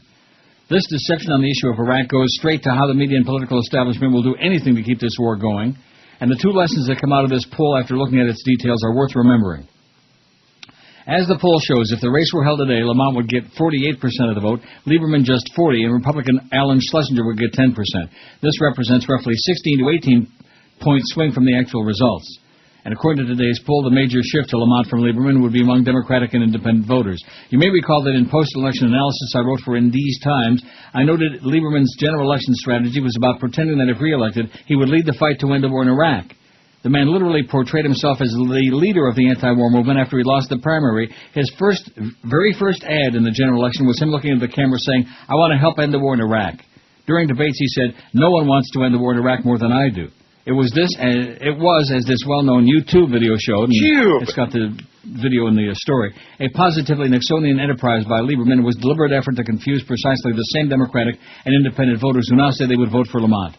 As I reported, our internal polling showed that somewhere between 12 and 15% of the population said they simultaneously opposed the war and supported Lieberman's position on the war, a signal that Lieberman's confusion campaign was working. During the campaign, we did all we could to point out how Lieberman was lying about his position on the war through as many venues as possible. Blogs, candidate speeches, and TV advertising, making the point that a vote for Lieberman means a vote for more war. biggest names. The best talent. This is Neil Rogers. Sports Radio 560 QAM. The sports leader. This is OJ. Since I've been released from jail, I like to keep track of my bitches. So I recommend to you new O.J. Simpson's Bitch Jack for Women. Believe me, brothers, you won't get jacked with Bitch Jack. Just attach the small homing device to your bitch's legs, and you can track her all around town. And just in case she cheating, she'll get a beating. You see, when your woman be messing around, new Bitch Jack for Women lets out an inaudible beeping sound that only you can hear. And once they catch her, she's all yours. Excuse me, Mr. Simpson. We tracked down your old lady with a white man. What shall we do with her? Why, thank you, officer. I'll handle this. You bitch. Don't you know I'm tracking you with Bitch Jack? I'm gonna cut your throat, you bitch. I'm gonna... So remember, your hoes won't get very far with O.J. Simpson's new Bitch Jack for Women. Hey, just because O.J.'s free, don't mean your bitches got to be free, too. Bitch Jack. 11:31. Now, you notice on this last rejoin here, we have alternating rejoin endings so that total confusion reigns. This goes back to what George was ranting about last week about formatics and about running a smooth and stuff like that. They don't care about. They never heard of that. Well, you want to they know don't know why it's important. It's too radio-ish. Right. You know, I never got to this story like a couple of weeks ago, but it's kind of amusing. Did somebody kill Beethoven? Don't we care about that? Da-da-da-da. Don't we care? No. A Viennese pathologist claims the composer's physician killed him, inadvertently overdosing him with lead in a case of a cure that went wrong. Oh, no. It's like that guy in Pembroke Pines. They filled him with lead. Other researchers are not convinced, but there's no controversy about one fact. The master had been a very sick man years before his death in 1827. He could have been on I Dream of Jeannie. He could have been master. Yes, master. Previous research determined that Beethoven had suffered from lead. You notice how my mind is going? As I get older and older, my mind is just turning to like Jell-O.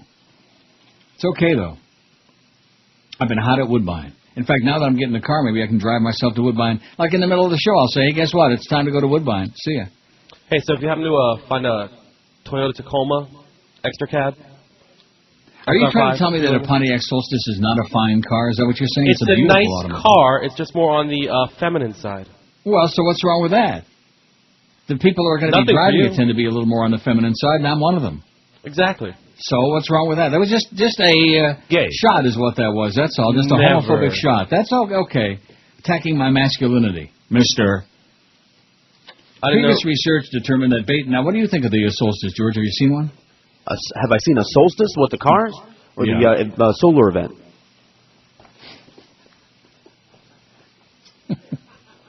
The cars, dummy. Yeah, what? What about them? They're you fine. Don't like it? Yeah. Oh. You like it? They're just fine. Okay. It won't be nice for long, though, but that's all right. Well, what does that mean? It means he's going to wrap it around a telephone pole. Who is he? Paco. Mistake. He don't even have a license yet. Just relax. I'm perfectly relaxed. It ain't going to be happening to me. One. Well, I'm not relaxed. I'm going to jack my insurance up. Previous research determined that Beethoven had suffered from lead poisoning, first detecting toxic levels of the metal in his hair, and then 2 years ago in bone fragments. Those findings strengthened the belief that lead poisoning may have contributed and ultimately led to his death at the age of only 57. Well, I should be really happy now. I outlived Beethoven. Isn't that good? Yeah. But Viennese forensic expert Christian Reiter claims to know more after months of painstaking work applying CSI-like methods to strands of Beethoven's hair. He says his analysis published last week in the Beethoven Journal shows that in the final months of the composer's life, lead concentrations in his body spiked every time he was treated by his doctor, Andreas Warrook, for fluid inside the abdomen. Warrook. How do they know that? These lethal doses permeated Beethoven's ailing liver, ultimately killing him, Ryder told the AP. Why do you think he had a bad liver? You think he was a boozer? You know it. His death was due to the treatments by Dr. Warrook, said Ryder, head of the Department of Forensic Medicine at Vienna's Medical University. Sounds like a good lawsuit to me. Although you can't blame Dr. Warwick, how was he to know that Beethoven already had a serious liver ailment? Nobody did back then. In fact, the first thing they should have asked when he went to the doctor's office was, Anybody have a heart or a liver? problem? Cute. Only through an autopsy. How's Jennifer doing? Do we ever hear from her? Not lately. Hey, Jennifer's dropping us We've a lost line. touch with everybody. All our good friends. Except for Susan Candiotti. She's the only worthwhile person on CNN. Her and Jack, what's his name that does the... Horkheimer. No, not Jack Horkheimer. Jack, the Spratt. guy... No, you know the guy that does Kevorkian. the commentaries. What? Kevorkian. Hoff. I can't think of his name. You know, I knew one of those. Him and Susan Candiotti. Other than that, they ought to just take out CNN, blow the place up, kill everybody in there, blow up the whole building, and certainly take down their towers. All their transmission capability needs to be cut off right now. See, one thing I'll say for Fox, I mean, yeah, they lie a lot, but it's like wink, wink kind of a lie. You know, like, hey, we're fair and balanced, wink, wink. Like, we're a bunch of Nazis, and we're proud of it. Only through an autopsy after the composer's death in the Austrian capital on March 26, 1827, were doctors able to establish that Beethoven suffered from cirrhosis of the liver as well as edemas of the abdomen. Wow, cirrhosis of the liver and edemas of the abdomen. Ryder says that in attempts to ease the composer's suffering, Warwick repeatedly punctured the abdominal cavity and then sealed the wound with a lead-laced poultice. Oh, no. How do you like that? What a cure that was. How I kept puncturing his abdomen and then sealing it up with a lead-laced poultice. Nice.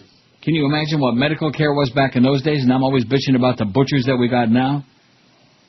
Although lead's toxicity was known even then, the doses contained in a treatment bomb were not poisonous enough to kill someone if he would have been healthy, Ryder said. But what Dr. Warwick clearly did not know, his treatment was attacking an already sick liver, killing that organ. You ever see anybody kill an organ? I've seen some guys choking it. I guess they were trying to kill it.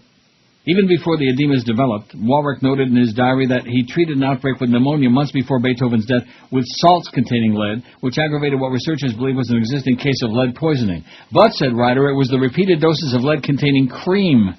Maybe that's the same as the stuff that Barry Bonds was using on his ass. That did in the composer.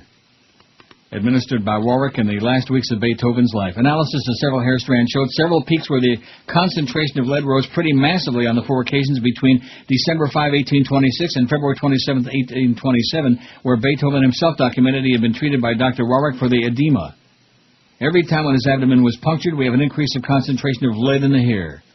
Such claims intrigue others who researched the issue. His data strongly suggests that Beethoven was subjected to significant lead exposures over the last 111 days of his life, and that this lead may have been the very medicines applied by his doctor, says Bill Walsh, not the basketball player, not the football coach, who led the team at the U.S. Department of Energy's Argonne National Lab outside Chicago that found large amounts of lead in Beethoven's bone fragments as well. I believe that Beethoven's death may have been caused by this application of lead-containing medicines to an already severely lead-poisoned man, Walsh said. Still, he added, samples from hair analysis are not normally considered as reliable as from bone, which showed high levels of lead over the years instead of months. Well, you know what? He's still dead. Da-da-da-da. What's the big simus with Beethoven? He was blind, right? Deaf. He what? Deaf. Oh, he was deaf? What? He wasn't blind? No. Oh, who was it that was blind? Well, probably several people. Blind Mike. Yeah. 767 on the survey. Stevie We Wonder. better get over 800 by noon or I'm going to be pretty porked off. This is just a survey, okay? This is not a snapshot. This is the entire audience. This is all we got. It's 767 people. Our ethnic survey, which are you? Aren't you depressed? Don't you just want to, like, go out and jump off a balcony somewhere? I want to go out, but, yeah, I got plans. Do you? I'm not depressed. Oh, I'm not either. Well, I'm not depressed. I'm nervous. I'm apprehensive, okay? Because I've never driven a car here before. I've been here almost 6 years. I've never driven a car. And you want to know why? You don't need to? That's correct. 769, but now that I have one, of course, I'll have to drive it back from the dealer. Sure. Which I haven't got any idea. Well, my cab guy's going to, on Monday, take me over and I'll follow him back, and hopefully won't get lost. Well, see, when you don't have a car, you don't really know your way around. I could get to Woodbine with my eyes closed. I could drive there myself easily because I've been there 8 million times. Well, having a car is handy unless you're the kind of person that drinks a lot. I don't. What are you trying to say? Are you starting to give me a shot again? That was a shtuch. Was it? You drink a That lot? was a Mexican shtuch is what that was. Hola. It's that firewater, baby. That's right. Oh, boy. I'm just going to jump off the balcony. Get this over with now. How about that Randy Moss, baby? There we go. There's a big story about the Patriots penicized and like that, picking on Tom Brady again. At least Tommy didn't have to pay any of the cash. He's going to have enough child support to be paying. Wouldn't you think? Yeah, I imagine. No, he's impregnating a lot of hot chicks, even though he is a clean-cut young man. Ethnic survey, which are you? We have 774. Anglo male, non-Hispanic, 537, 69.3%. Hispanic male is zooming up there, 115, 14.8%. It almost makes me believe that those idiots that were on there before saying, what was the choice? Huh? Subhuman. How about subhuman Hispanic male, George? What? Hispanic male, 115, 14.8%. Anglo female, 61. This is some pretty interesting stuff, Joel Feinberg. You better start taking the good research. Black male, 31. Native American male, 11. Once, baby. Once Indians. Black female, 5. Hispanic female, only 5. That's disturbing. Asian male, 4. Asian female, 3. Those are inching up there. And believe me, the Asians could use a little inching up. And Native American female, now we got 2, baby. We're up to dose. Increase the dose. Names. The best talent. This is Neil Rogers. Sports Radio 560 QAM. The sports leader. Bastard. See how much better I did that time? All right, he's catching on. It's like a game, is what it is.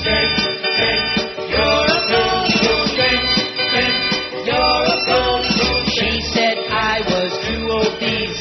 Take some fen for relief. Now she's got me hooked on bees. I got 'em from Linda Energy. My pulse is up, down, my head spinning around and round. Haven't slept for 3 days now. Whoa, whoa, ba ba ba ba ba ba ba ba ba. Some weight program, give me a grade. How many drugs do I have to take? My hair's falling out and it's been hard to pee. Since I saw Linda Energy, you know that my heart's been going wild. Feels like I wanna die. Chills that kill and constipation, not to mention hypertension. She's out peddling drugs all day. That dropped some weight but ruined your brain. Her doctor husband says it's okay. A physician is his name. Up, down, my head spinning around and round. Haven't slept for 3 days now. Whoa, whoa, ba ba ba ba ba ba ba ba ba ba ba.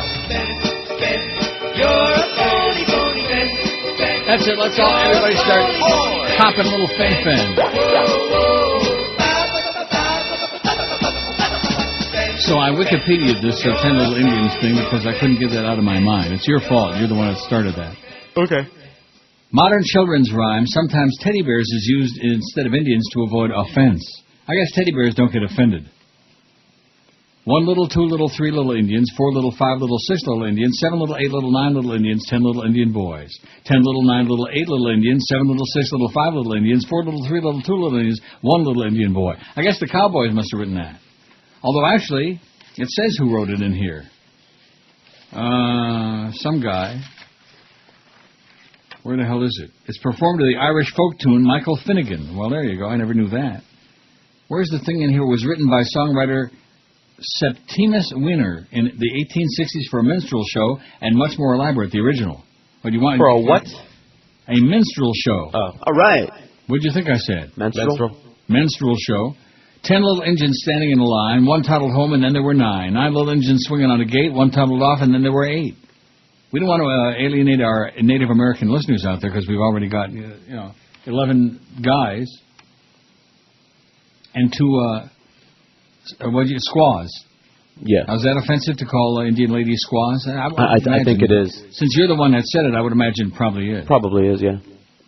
Oh, my God. Look at this. 1 little, 2 little, 3 little, 4 little, 5 little Indian boys, 6 little, 7 little, 8 little, 9 little, 10 little Indian boys, 8 little Indians gayest under heaven. Gayest under heaven. Gay. 1 went to sleep, and then there were 7.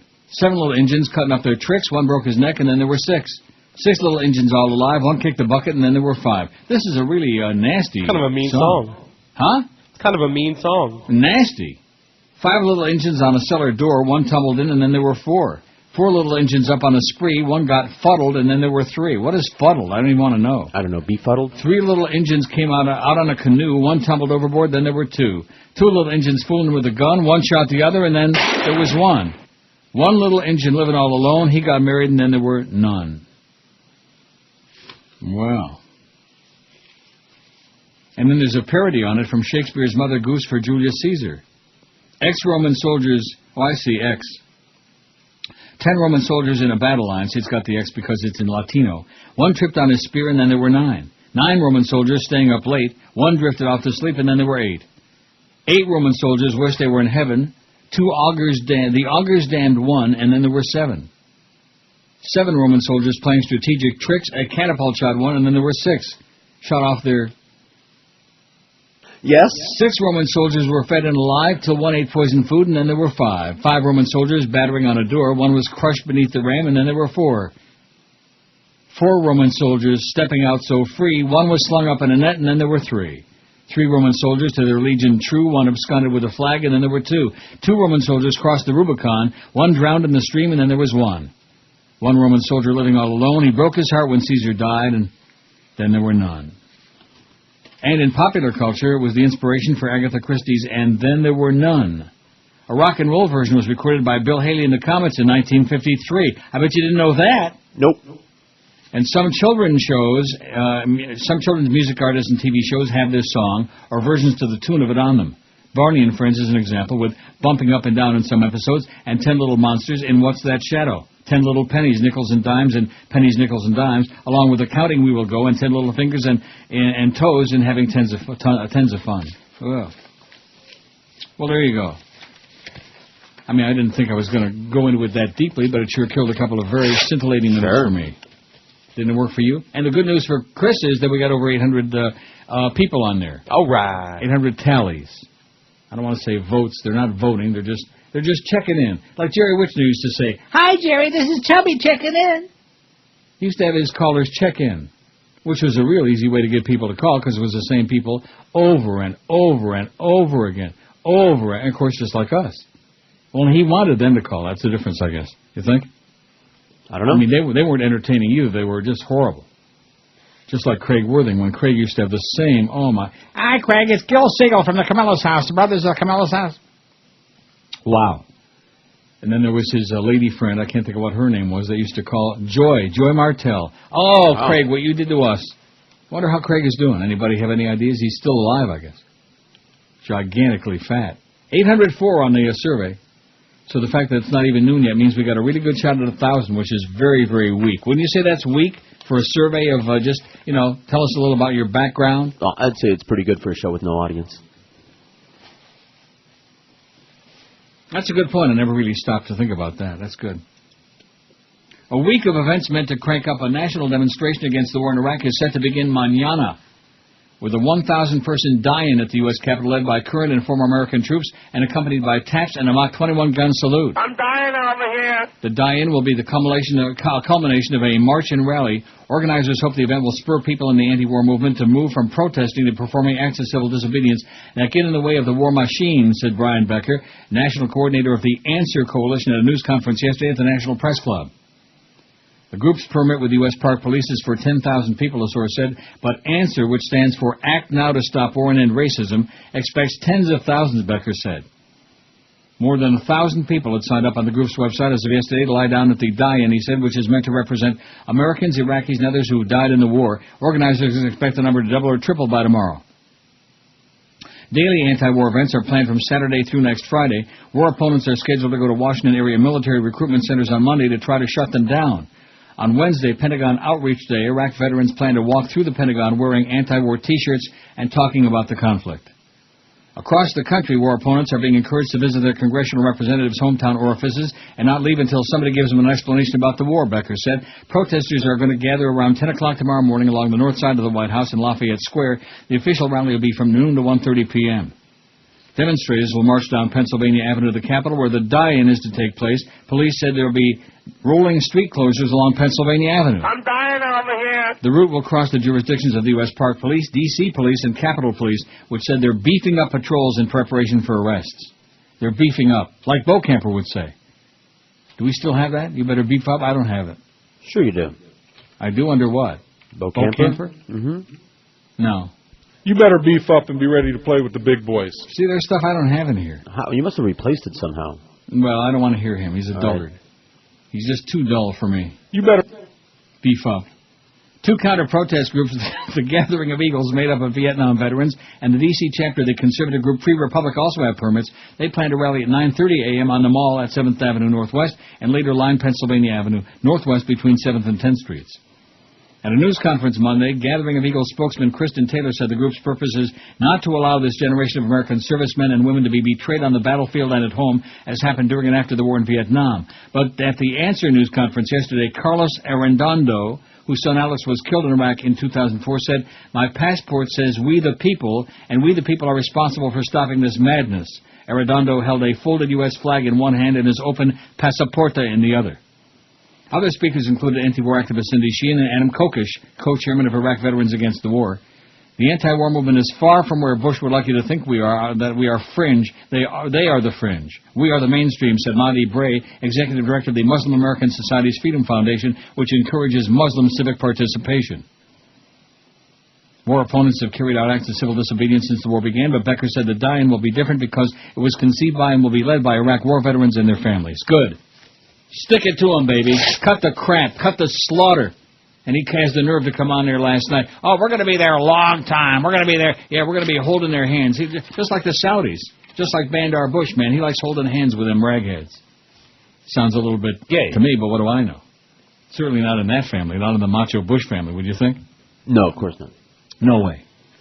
That would be like having somebody gay in the macho Cheney family.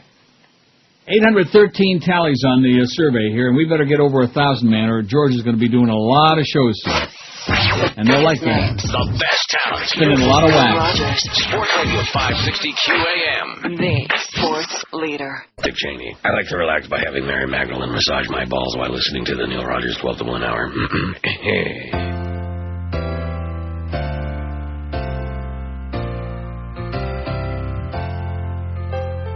Where are we going to read that Osama married Saddam? That Elvis lives in his car and that Bigfoot lives in France. Every time I checked out my groceries, you always made my day. Look, Hillary adopted an alien baby, and there's a bad boy who lives in a cave. So goodbye, Weekly World News, where the headlines made us all howl. The only reliable paper is throwing in the towel. Nostradamus, vampires, and poodle boys, I'm gonna miss anger too. So now where can I read all the future lines without the Weekly World News?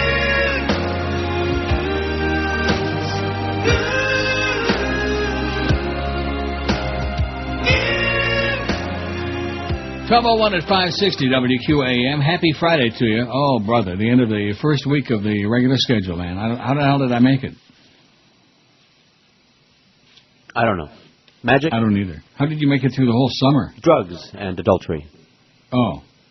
Speaking of fen-phen and other crap, banned by U.S. regulators a year ago, amphetamine-laced Brazilian diet pills seem to have reappeared in South Florida under a new name, and once again they may be endangering people's jobs. How about endangering people's lives? Well, who cares about that? Terry Hall, a toxicologist with the federally certified toxicology testing service in Miami, reports that a nurse came to him after she was stunned to learn that she had tested positive for amphetamines during a pre-employment test at Baptist Hospital.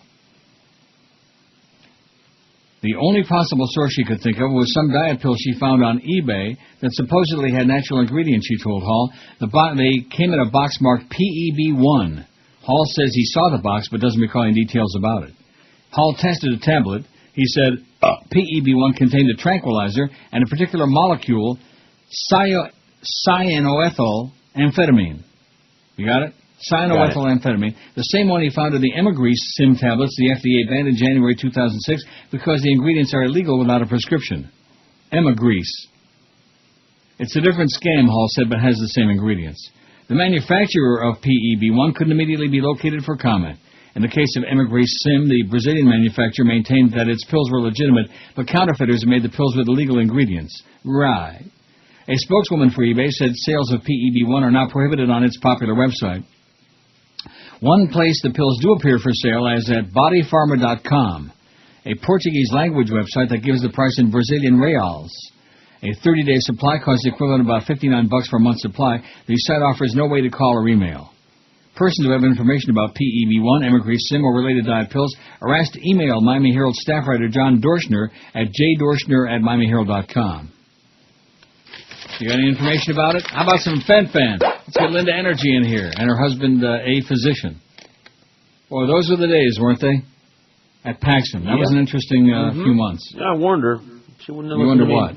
Don't go in there. Don't talk to him. Don't let the man see you, know your name, know anything about you. Don't take the Janet Jackson magazine in there. He doesn't care about Janet freaking Jackson. He doesn't care that she was in the studio this morning. He's not going to be impressed. He's going to rip you for the rest of your life. Don't go in that studio. Right. Did you listen to me? You mean Linda Energy? Yeah, her. Oh, what a name. Emery was her real name. Oh, really? Yeah, Linda so Emery? it's a Well, little Linda play Energy. on word. Was she high energy? Or maybe she was One just of those high from things. all the fen-phen. I don't know. She was a real piece a nut. of work, yeah. Well, we had a lot of nuts there. Sure, In those days. There was Tommy Kramer running around, and then there was, Ron and Ron. Yeah, the Lazy Eight. Wow. There were 8 people on that show. Way up in Tampa was a crappy morning show. Ron and Ron. They were something else. And that Ron Diaz, who was, and then what was the other one that was making fun of his dyslexic kid or whatever that was on the air? The guy's name was Billy, and he was one of the tryouts, you know, when Ron Diaz Right. didn't show When up. Ron They and Ron- right. kept trying out different Rons. Sonny if you Fox. will. Remember when Sonny Fox was Sure, on the yeah, that was really good. Right. What was the guy's name? Like that. No, not Sonny Fox. The other guy that was making fun of his kid. Billy, that's the only name I knew him as. Billy. What a a-hole, Billy. 836 people have chimed in on this thing. We got 3 Native American females now. That's the last category. That's on the ass end of our survey. But 3 papooses, 3 squaws. 1 little 10, and we got 12 Native American males. Now, that's shocking to me. You think it's like on the reservation? Maybe it's at the Seminoles. You think? I hope not, because I always rip them an ass, because I don't want to go play their make-believe slot machines. Well, they'd put in the real ones if they could ever get this deal straightened out with the estate, you know. And then, of course, when they get the full deal there, when the state wants to take a little piece of it, then that'll be the end of the pari-mutuels as we knew them. And I have no sympathy for them because they created their own nightmare. You know, they worded the whole thing on the ballot in such a way as they allowed fat-ass Governor Bush and the legislature to back them into a corner and make sure that they failed as effectively as they could, and they did. Oh, there you go. There's At O.J. the Palace Station Casino. The Associated Press said the Associate incident Press. involved sports memorabilia. Simpson was acquitted in the 1995 murders of his ex-wife Now, Nicole Brown who is this and woman her friend Ronald that's on Goldman. CNN International? Well, now for the latest. Who was that? It sounded like about a 12-year-old girl, didn't it? Sounded like a high school kid trying to be a CNN reporter. I know that the budgets are really tight, which is why they stick this CNN International telecast on there from noon to 1 every day to save an hour's worth of cash. And they simulcast it, but my God, she was like Bush League. Bush League. In fact, maybe she was from Florida.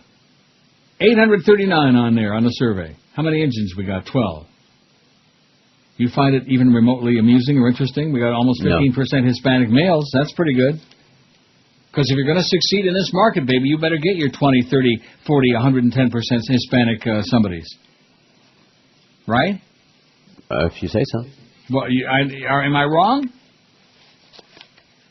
I go into that Sawgrass Publix on the rare occasions when I'm home, and there's nobody in there speaking English. I think all the Brazilians from the Sawgrass come across the street. See, I like to think about, Spanish, we're doing a show in English for Portuguese. people who know how to speak it, and I'm not so concerned about anything else. Whatever. Well, what does that mean? Like if you speak English, then you qualify to listen to the show. Hey, we don't care what you speak, okay? You're qualified. You're being picky and choosy. We're not in the position like that anymore. I thought that was Once being upon the a time, opposite. back in the day, I'd tell them, hey, if you don't like it, get lost. If you don't like it, stick around. I think you got to be able to speak English to get the nuances of the show. There are no nuances of the show. Well, maybe in the last couple of days there might have been a few nuances. Nuances? Yeah, a few ounces. I noticed that they seem to be like just totally disconnected to In fact, I wouldn't be surprised if we can just go back and start playing all the stuff that we're not supposed to play anymore because they don't seem to be paying attention anymore. Sounds That's great. right. Let's do it. That's a really good idea. Let's play that one for starters. And like I said, you'll be on Monday. Paul Krugman writes in the New York Times, a surge and then a stab. Do I have time to read this before the break, or should I do the break now? I better do it. I don't like rushing through. Oh, I shouldn't have said that. Josh Cordes will be running in there. Oh, I'm picking on my girlfriend. George would like to pick on your girlfriend. Yeah. He'd like to do something on your girlfriend, but that's beside the fact. You know Are you going to have a second follow-up date with her, or what? I don't know. I guess we should discuss it. See, not being on the air, I can't whore the show for all the freebies that were responsible for that other date, so it's going to be difficult. Sure. What do you mean by that? Oh, I was talking about it on the air, and all these troopers came through offering, free limo, free hookup at a club, free this. Everybody was really involved in trying to get me laid on that night. It was touching. It was heartwarming. Didn't work, though, did it? No, it didn't. Well, nice try. Hey.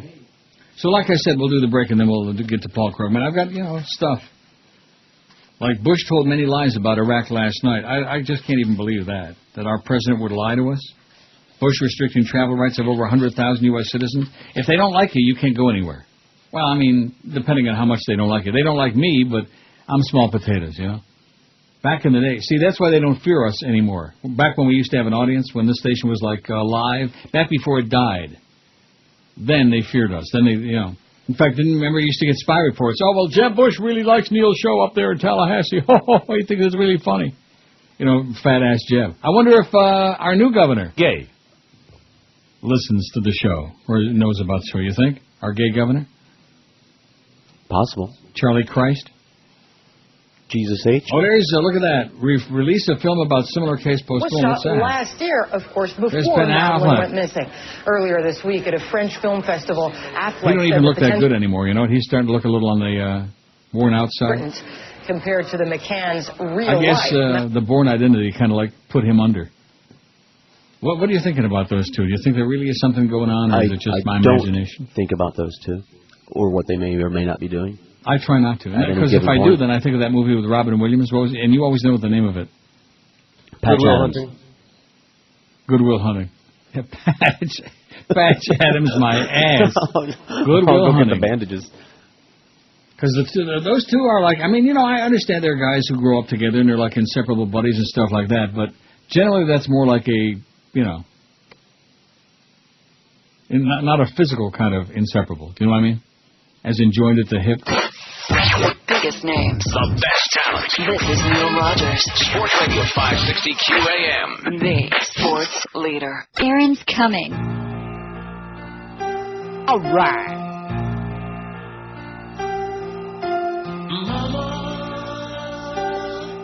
Don't make me go.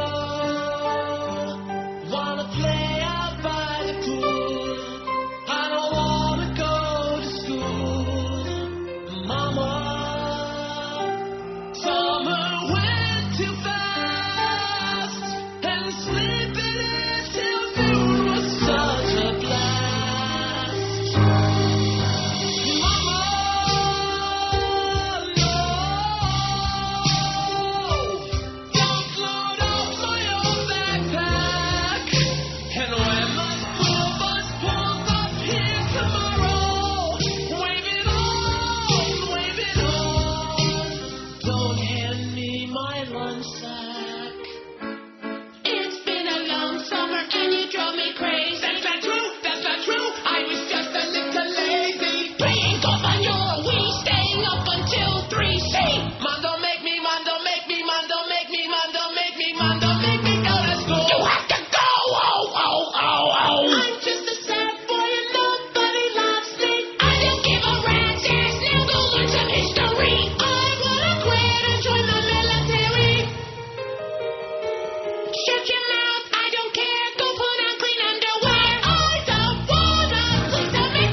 Call 17 at 560 WQAM.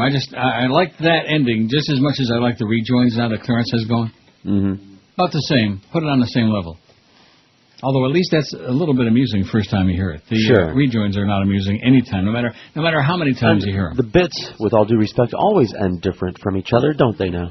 Yes. So well, we're ready for that. Right. We know. Saying. Right. As opposed to the rejoins, which we have no idea what the hell's going on. And we've got all this, like mishmash now is what it is. It's Clarence's mishmash. Because basically Fat Jolly Joe he's given up. He's handed the keys to the kingdom to a totally irresponsible child. That'd be like giving the keys to a car to a totally irresponsible child. Yeah, who would do that? I don't know. Only somebody irresponsible. 855 votes. You do? Yeah, that's the one who would do that. Ethnic survey. Boy, the fact that we're struggling to get even to 1,000 today, it's not good. In fact, Eric's prognostications here, his mathematical 1.5 votes a minute to get to 1,000 in the rest of the show. So in other words, it's not a shoe-in to get to 1,000 tallies on here. And all we're asking people is, what are you? You know, besides a jackass, what are you? Besides an a-hole. Sure. Huh? Maybe they're not sure. Maybe they're like investigating it. Maybe they don't understand the question. Which are you? Anglo male, non-Hispanic, 69.2%, 592. Hispanic male, 128, 14.9%. Well, if we can get over 15% Hispanics on there, that's going to be a real feather in our tortilla, isn't it? Okay. How many Mexicans do you think there are in South Florida? Do you think there's a lot of maybe migrant workers? Is that sure, there are a lot. I used to live down in the Redlands and Homestead, Leisure City. Really? Swarms of them. They have labor camps down there all over the place. Well, I'll be damned. They don't got no radios. Well, I'm not saying they're listening to us. They don't speak English anyway, so it doesn't matter. Anglo female 65, black male 35, Native American male 13, black female 5, Hispanic female 5, Native American female 4, Asian female 4, and Asian male 4. We're starting to make a little move there on some of those, very narrow. And the reason we don't have more, we went through this every time we've done this over the years. The reason we don't have more Asian listeners is because there aren't any in South Florida. Very, very few. And especially as compared to here. I think half of Asia lives in Toronto. Between Chinese, 400,000 Chinese. How do you like that? How'd you like to go out on a highway and drive with a bunch of old Chinese that can't even read the highway signs? Right. Now, why can't they read it? Are you making fun of their eyes?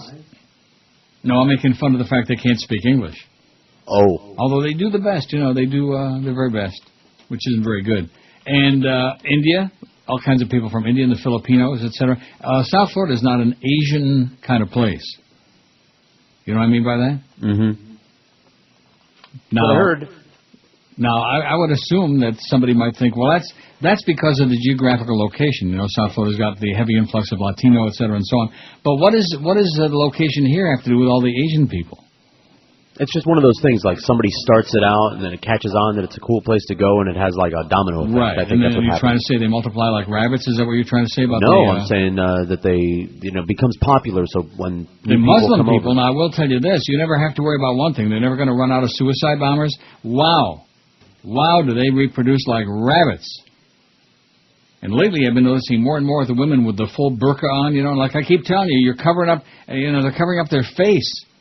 They're covering up the wrong body part. I'm telling you right now. Reproducing like rabbits. Oh, speaking of screwing your brains out. Well, and I saw him last night. What the hell show was he on? Was it on the Kingmeister? Yeah, I think so. He's a crazy person. I wonder what kind of drugs he's doing, Rudy. His eyes, he would say something like about a sentence or two, and then all of a sudden he'd pause, and his eyes would open like real wide, like they had just been dilated by the eye doctor or something. You know what I mean? Mm-hmm. Like real, I never saw anything like it in my life. It was really bizarre. It was strange. Rudy is strange. He really is. Well, maybe there was some hot female walking by, because he's got a hot eye for a hot female. 862 votes, tallies on our thing. I just mentioned that. I keep mentioning because I'm hoping that we can get at least 1,000 and don't have to be embarrassed. And then Joel will be running around all weekend. Oh, that fat slob over there, he don't even have 1,000 listeners anymore. Ho, ho, ho, like that. The illiterate Joel Feinberg, who spells infomercial with a T. Jesus Christ. You know something? When you're in a family that's got a lot of money, wouldn't you think the very least you do is get an education? Okay. I mean, you don't need it. When you got millions and millions and millions, you don't need it. But just if you have any self-respect, you probably want to be somewhat educated. If I had money, I wouldn't give a rat's. Ask about anybody. That's right. Anybody else's standard. In fact, you could be on Ron Popeil's infomercial. I wouldn't care what they thought about my clothes, my Paul manners. Krugman, a surge and then a stab. To understand what's really happening in Iraq, follow the oil money, which already knows that the surge has failed. Back in January, announcing his plan to send more troops to Iraq, Bush declared that America will hold the Iraqi government to the benchmarks it's announced. Near the top of his list was the promise to give every Iraqi citizen a stake in the country's economy. Iraq will pass legislation to share oil revenues among all Iraqis. They won't eat the steak. There was a reason he placed such importance on oil. Oil is pretty much the only thing Iraq has going for it. 2/3 of Iraq's GDP and almost all of its government revenue come from the oil sector. Without an agreed system for sharing oil revenues, there is no Iraq, just a collection of armed gangs fighting for control of resources. Well, the legislation Mr. Bush promised never materialized, and on Wednesday attempts to arrive at a compromise oil law collapsed. What's especially revealing is the cause of the breakdown. Last month, the provincial government in Kurdistan, defying the central government, passed its own oil law. Last week, a Kurdish website announced that the provincial government had signed a production-sharing deal with a Hunt Oil Company in Dallas, and that seems to have been the last straw. Now, here's the thing. Ray L. Hunt, the chief executive and president of Hunt Oil, is a close political ally of Mr. Bush. More than that, Mr. Hunt is a member of the president's Foreign Intelligence Advisory Board, a key oversight body. Some commentators have expressed surprise at the fact that a businessman with very close ties to the White House is undermining U.S. policy, but that isn't all that surprising given this administration's history. Remember, Halliburton was still signing business deals with Iran years after Mr. Bush declared Iran a member of the Axis of Evil. No, what's interesting about this deal is the fact that Mr. Hunt, thanks to his policy position, is presumably as well informed about the actual state of affairs in Iraq as anyone in the business world can be. By putting his money into a deal with the Kurds, despite Baghdad's disapproval, he's essentially betting that the Iraqi government, which hasn't met a single one of the major benchmarks Bush laid out in January, won't get its act together. Indeed, he's effectively betting against the survival of Iraq as a nation in any meaningful sense of the term. The smart money then knows that the surge has failed, that the war is lost, and that Iraq is going the way of Yugoslavia. And I suspect that most people in the Bush administration, maybe even Mr. Bush himself, know this too. After all, if the administration had any real hope of retrieving the situation in Iraq, officials would be making an all-out effort to get the government of Prime Minister Nouri al-Maliki to start delivering on some of those benchmarks, perhaps using the threat that Congress would cut off funds otherwise. Instead, the Bushies are making excuses, minimizing Iraqi failures, moving goalposts, and in general giving the Maliki government no incentive to do anything differently. And for that matter, if the administration had any real intention of turning public opinion around, as opposed to merely shoring up the base enough to keep Republican members of Congress on board, it would have sent General Petraeus, the top military commander in Iraq, to as many news media outlets as possible, not granted an exclusive appearance to Fox News on Monday night. All in all, Mr. Bush's actions have not been those of a leader seriously trying to win a war. They have, however, been what you'd expect from a man whose plan is to keep up appearances for the next 16 months, never mind the cost in lives and money, then shift the blame for failure onto his successor. In fact, that's my interpretation of something that startled many people. Mr. Bush's decision last month, after spending years denying that the Iraq War had anything in common with Vietnam, started to suddenly embrace the parallel. Here's how I see it. At this point, Mr. Bush is looking toward the replaying the political aftermath of Vietnam, in which the right wing eventually achieved a rewriting of history that would have made George Orwell proud, convincing millions of Americans that our soldiers had victory in their grasp, but were stabbed in the back by the peaceniks back home. What all this means is that the next president, even as he or she tries to extricate us from Iraq and prevent the country's breakup from turning into a regional war, will have to deal with constant sniping from the people who lied us into an unnecessary war, then lost the war they started, but will never, ever take responsibility for their failures, says your buddy Paul Krugman in the New York Times. And it didn't cost a dime to hear it either. How you like that? All right. Of course, well, you wouldn't pay the dime. Not me, no, I don't have a dime. You ain't got it. 872 tallies on that survey, baby. What's Chris thinking? We're going to make that 1,000 or what? Yes. Let's see about that ratio, baby. Horatio the Hornblower. We need 1.4 vote a minute to get to 1,000 by 2 o'clock. I'm very dubious. It's not bad. 26 past noon at QAM. Friday, you bastard. I don't know why I keep gaining weight. A recent study shows that obesity can be caused by a virus. Really? Like catching a cold? And that's why there's all-new FatQuil. FatQuil? FatQuil kills the virus that causes obesity, so you don't have to do a thing. Wow, great! FatQuil, the mealtime snarfing, snacking, munching, gorging, stuffed gut, double lard so you don't have to exercise medicine. 12:31. I was not intended for you, Lardass. Lunkhead. 12:31 at QAM. We got Mad Dog coming up at 2 o'clock. We got the Marlins of Colorado tonight. Any interest? No. At least they're on the road. We don't have to have another embarrassing attendance. Well, it's almost over. 2 more weeks, right? And the season's over, Chris? Yeah, I believe it's 2 weeks. Like right around October 1th? Sounds good. Here's a little bit of an update on the O.J. story. I'm sure everybody out there is as interested as we are in anything bad that happens to O.J. In fact, I quell from it. Don't you quell? All the time. I'm quelling now. Investigators questioned O.J. Simpson, named him a suspect today in a break-in at a casino hotel room involving sports memorabilia in Vegas. A suspect. Wouldn't that be charming? Mm-hmm. Slimeball. The break-in was reported at the Palace Station Casino late last night, police spokesman Jose Montoya said. He said investigators determined the break-in involved sports collectibles. When they talked to him, Simpson made the comment that he believed the memorabilia was his. Montoya said, "We're getting conflicting stories from the two sides." Simpson was released after he and several associates were questioned, but he is considered a suspect in the case, Montoya said. He is believed to still be in Vegas. We don't believe he's going anywhere, Montoya said. The Heisman Trophy winner, ex-NFL star and actor, lives near Miami, Kendall, I believe, and has been a tabloid staple since his ex-wife Nicole Brown Simpson and her friend Ron Goldman were killed by him in 1994. Simpson has had to auction off his sports collectibles, including his Heisman Trophy, to pay some of the $33.5 million judgment award to the Goldman family.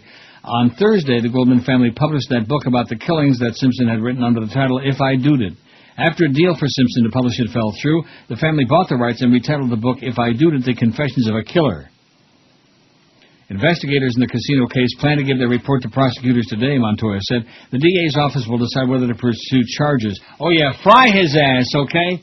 Fry his obnoxious fat ass. Simpson had been scheduled to give a deposition Friday in Miami in a bankruptcy case involving his eldest daughter. Boy, that family sure's got problems, don't they? Yeah. But it was rescheduled because Simpson told attorneys he'd be out of town. Patricia Jones, a woman at the Florida office of Simpson's attorney Yale Galanter, who identified herself as Galanter's associate, said Galanter was out of town but forwarded messages seeking comment. The Palace Station, an aging property just west of the Vegas Strip, is one of several station casinos-owned resorts that cater to locals. The 1,000-room hotel casino with a 21-story tower and adjacent buildings opened in 1976. It's a dump. Well, I don't know. Last time I was there. Company spokeswoman didn't immediately return call for comment. Maybe it's not a dump. Maybe it's real spiffy and new and all gussied up. What do you think? No. I doubt it. Well, you know, the locals go there, as opposed to the rest of us suckers who used to go to, like, you know, MGM and Tropicana and places like that. New York, Excalibur. What's the pyramid one? Luxor. Oh, yeah, very good. Oh, yeah, let's go to Vegas. I am. Now, when are you going? Are you picking October. up where your predecessor left off? I don't know. I don't really like sloppy seconds, so. You're what? I don't really like sloppy seconds, so. I don't know what that means. I know exactly what it means, and I don't want to hear any more about that. What I do want to hear about is when are you going to Vegas? The 7th of October to the 14th. For a week? Well, who's going to be doing your job while you're gone? I don't know. I'll have to figure that out. This is the first I'm hearing about this. Isn't the first you're hearing about this too, George? Yep. I may have to set my October vacation based on when Fat Ass there isn't going to be there. Because I do have a week vacation coming up next month. That would be bad, though, to make it that early in the month, wouldn't it? Whatever, just let us know. Whatever? Well, like I said, starting at about 12:36 today sounds like a really good time.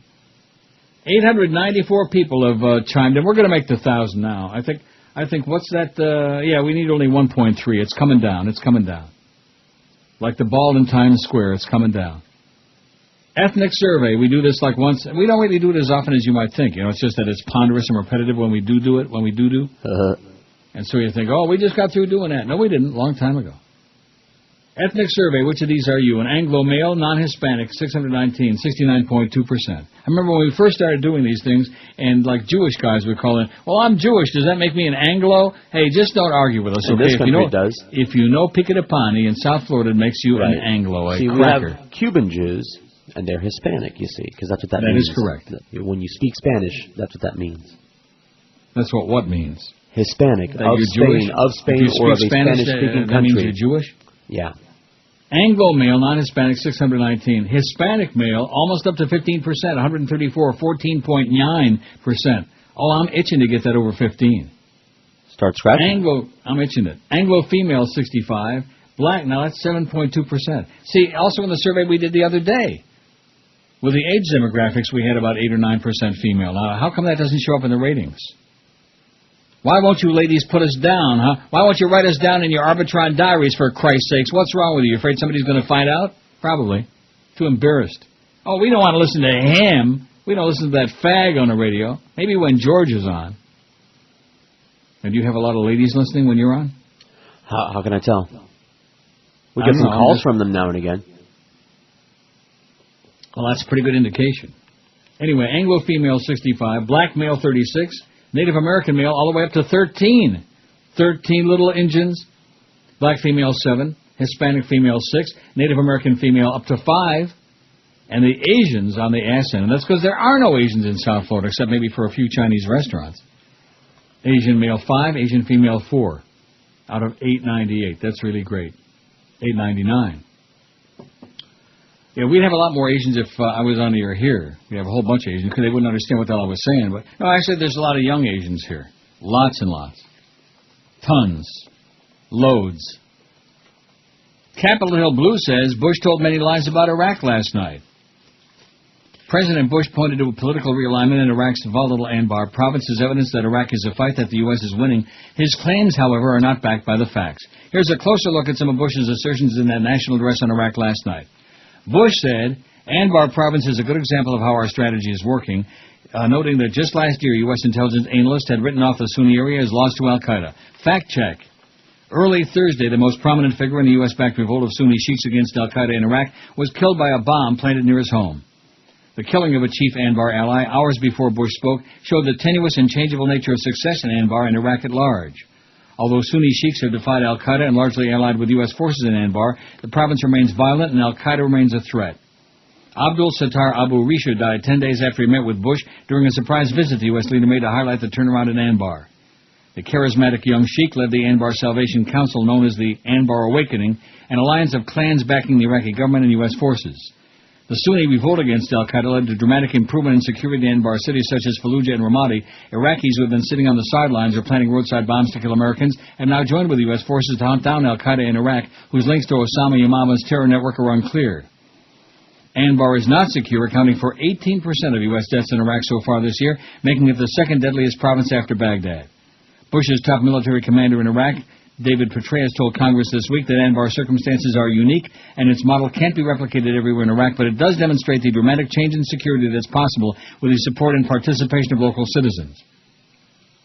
Bush said last night progress in Iraq, including improvement in the performance of the Iraqi army, led to Petraeus' recommendation that we have now reached the point where we can maintain our security gains with fewer American forces. Bush said there's still work to be done to improve the Iraqi National Police. Fact check. A new White House report on Iraq shows slim progress, moving just one more political and security goal into the satisfactory column. Efforts to let former members of Saddam Hussein's Ba'ath Party rejoin the political process earned the upgrade, a senior administration official told the AP.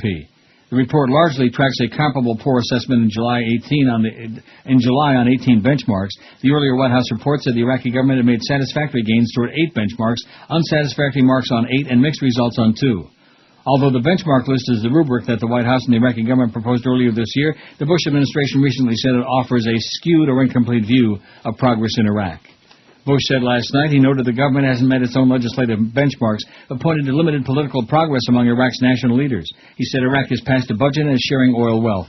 The fact, the GAO reported last month Iraq has only partially met a test involving reformation of its budget process, although the State Department, Pentagon, and White House disputed the finding. Some proceeds from Iraq's vast oil and gas resources being shared among regions, but the country lacks a national framework agreement for the distribution of oil revenues. Bush said last night, we thank the 36 nations who have troops on the ground in Iraq and the many others who are helping that young democracy. Fact check, there may well be 36 nations contributing to the cause, but the overwhelming majority of troops come from the U.S. For example, Albania's got 120 soldiers there. Bulgaria's got 150 non-combat troops in Iraq. Bush visited both countries this summer as a thank you. The U.S. has got 168,000 troops. 901 tallies on our survey now. We're going to make the 1,000, Chris. Just relax. Don't get nervous. Okay. I know you're in a state of panic. Always. 19 till 1 at QAM. Stench of cow manure hovers over this performance by the Dolphins. Hello, Saddam is dead! Yo, what up, my fellow Iraqis? This is your boy Tribar Falafel, here to honor you about the new Saddam is dead ringtone. It's dope. Just listen.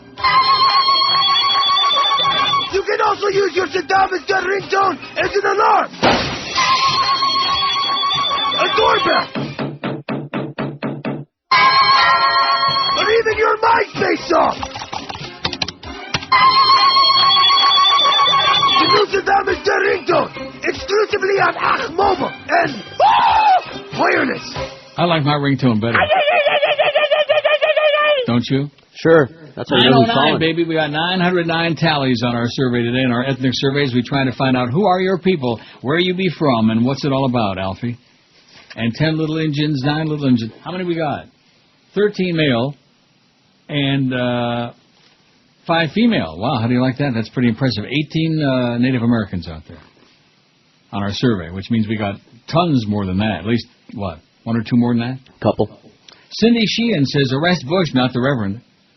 On the day of the General David Petraeus and Ambassador Ryan Crocker did their puppet show for Congress, my daughter Carly fell so well we didn't get a chance to get there early enough to obtain one of the tickets for the miserly 37 seats that were allocated for the public in the hearing room.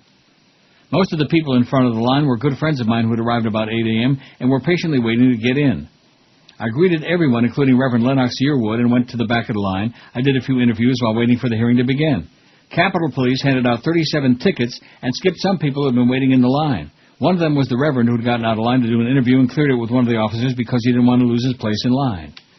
My assistant and sidekick, Tiffany, took Carly down to the cafeteria to get a bite and a cold drink before they left. Tiffany told me 2 things: don't get out of line and don't get arrested while I'm gone. We chuckled because one never knows, and after they'd been gone for about 3 minutes, we could hear a scuffle at the beginning of the line, and then someone shouted, "Don't hurt him, he's a minister."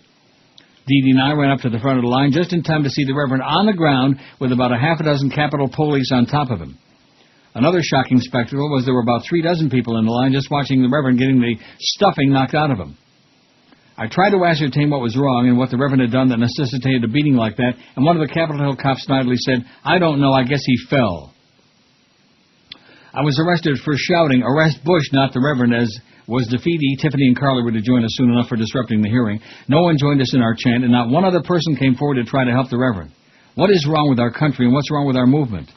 We have a president who says that cutting troops down to pre-surge levels in the air is a good compromise that everyone can live with, and an opposition Speaker of the House who says that the Democrats will put forward a plan for more responsible redeployment. Why can't somebody just say withdrawal, while giving the irresponsible Bush Co. more money to carry out their crimes with? It can't be both ways. If the Congress has got the power of the pocketbook and the Commander-in-Chief has the discretion to use that money any way he wants. If Congress gives George more money, Congress is giving him a tacit approval to do whatever he wants with the money. Where will this next $141 billion come from? Will higher taxes be levied on the Pelosi's and Bushes of our nation? Where will all the troops come from that Bush is counting on having to keep the occupation going indefinitely? Will anyone have a nameplate on a U.S. uniform that says Pelosi or Bush? I kind of doubt it. There's nothing to constrain the neocons from another attack on Iran either.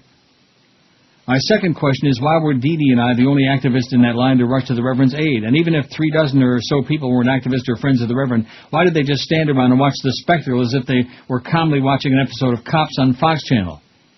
The main difference being that the Reverend is not a half-naked crack addict being popped for possession or domestic violence. He's a patriotic, peaceful, and courageous man in a collar who felt he had the right to be at the hearing after he'd been standing in line for hours. Nothing he could have done that day would have deserved to be treated so harshly. Many of the Capitol Hill police force are kind and try not to abuse citizens, but I don't understand how kind people can be enforcers for the fascist animals who are clearly taking our country down a path of destruction that's being facilitated by mere wage slaves whose main defense is we're only doing our jobs. We have basically a one-party system here in the U.S. Yes, the Democrats will symbolically squawk about Bush's new idiotic plan to keep the war going until my grandchildren are old enough to be redeployed to Iraq. But they will dutifully lick his hand like abused dogs, roll over, and fund a continued insanity. The Democrats remind me of Pomeranians hiding under the sofa, shaking but barking like crazy while thugs steal our treasure blind. The re-thugs will use the reductions to say, see, we're working to change course in Iraq. In the meantime, people will keep dying or be dismembered or displaced while it's politics as usual here in our nation's capital. The only thing that will stop Bush Co. is when we the people put unbearable pressure on Congress to defund the war and impeach the crooks. We've marched the marches, signed the petitions, called, emailed, faxed our politicians, and the situation only becomes more desperate with each passing day. It's time to put our bodies on the line so our children and grandchildren and the children and grandchildren of Iraq won't have to. The only thing that's ever made any kind of positive impact in this country is people power. Civil disobedience started a revolution and ended black slavery in the South. Merely signing the Declaration of Independence was a courageous act of civil disobedience, and definitely being engineers on the Underground Railroad was a dangerous act of CD. Civil disobedience enfranchised me and my sisters and gave workers the right to unionize. Civil disobedience ended equal but separate. Also in the South, ended another illegal, moral, incompetent, and insane occupation in Vietnam. Many people in these struggles lost their lives, fortunes, families, and or security. No one is asking for the same kind of sacrifice, but it is time to honor the courageous campaigners of our past by being at least as courageous. No one should have stood by and watched the Reverend get beat down, and no one should idly stand by and watch our elected representative destroy our representative republic and replace it with corporate and military fascism. Act now, says Cindy. We're holding our breath, sweetheart. Aren't you holding your breath? I'm holding it. I just took a hit. Well, you know, she's got good intentions and she's working her ass off, but as they say in Yugoslavia, Gornish Telfin. Isn't that what you say? All the time. 917, old bean. That's how many people we have listening. I wonder what fat-ass Jolly Joe Bell thinks about that. Well, he's probably out there, got the sales department in a meeting, figuring out what we can sell to the Indians. Maybe some beads, you know? I guess they probably got enough of their own of those. What would you sell to Indians? Whiskey. Now, that's bad. See, that's terrible. What? They'd buy it. What? They'd buy it. Would they really? Wouldn't you? What kind you got to sell? Jack Daniels. We got 13 Native American males and 6 Native American females. And Asian, I think we're done with that. 5 Asian males, 4 Asian females. But I don't really feel that bad about that number because, like I told you, it's just such a if you take a snapshot of the population of South Florida, how many Asian people do you think live there? About 30, man. Now, do you think this also includes people from India? Do they consider themselves Asians, or is that just us talking crap? We went through this. That's what they're technically considered. No, you don't understand. That's what they're technically considered. You know, I'd love to hear from one, maybe over the fax or the email, to ask them what they do consider themselves. Yeah. Maybe some people don't want to be pigeonholed, you know? I wonder what Kid Curry would think about it. Mm-hmm. Whatever happened to him, by the way? Did he croak or something, or what? I don't think so. He left under less than ideal circumstances? Yes. Well, what was the deal with him? Of course, in this business, almost everybody leaves under less than ideal circumstances. I don't know the exact details. Are we ever going to know? I don't know. I'd like to know. Oh, here's some more disfigured people lifting the veil. Look at that on CNN. Probably with that Christiana Amanpour on there again, bitch. I like this guy. Athlete of any era. I mean, you've got to think 27. Oh, God, not this one. This is the wrong promo.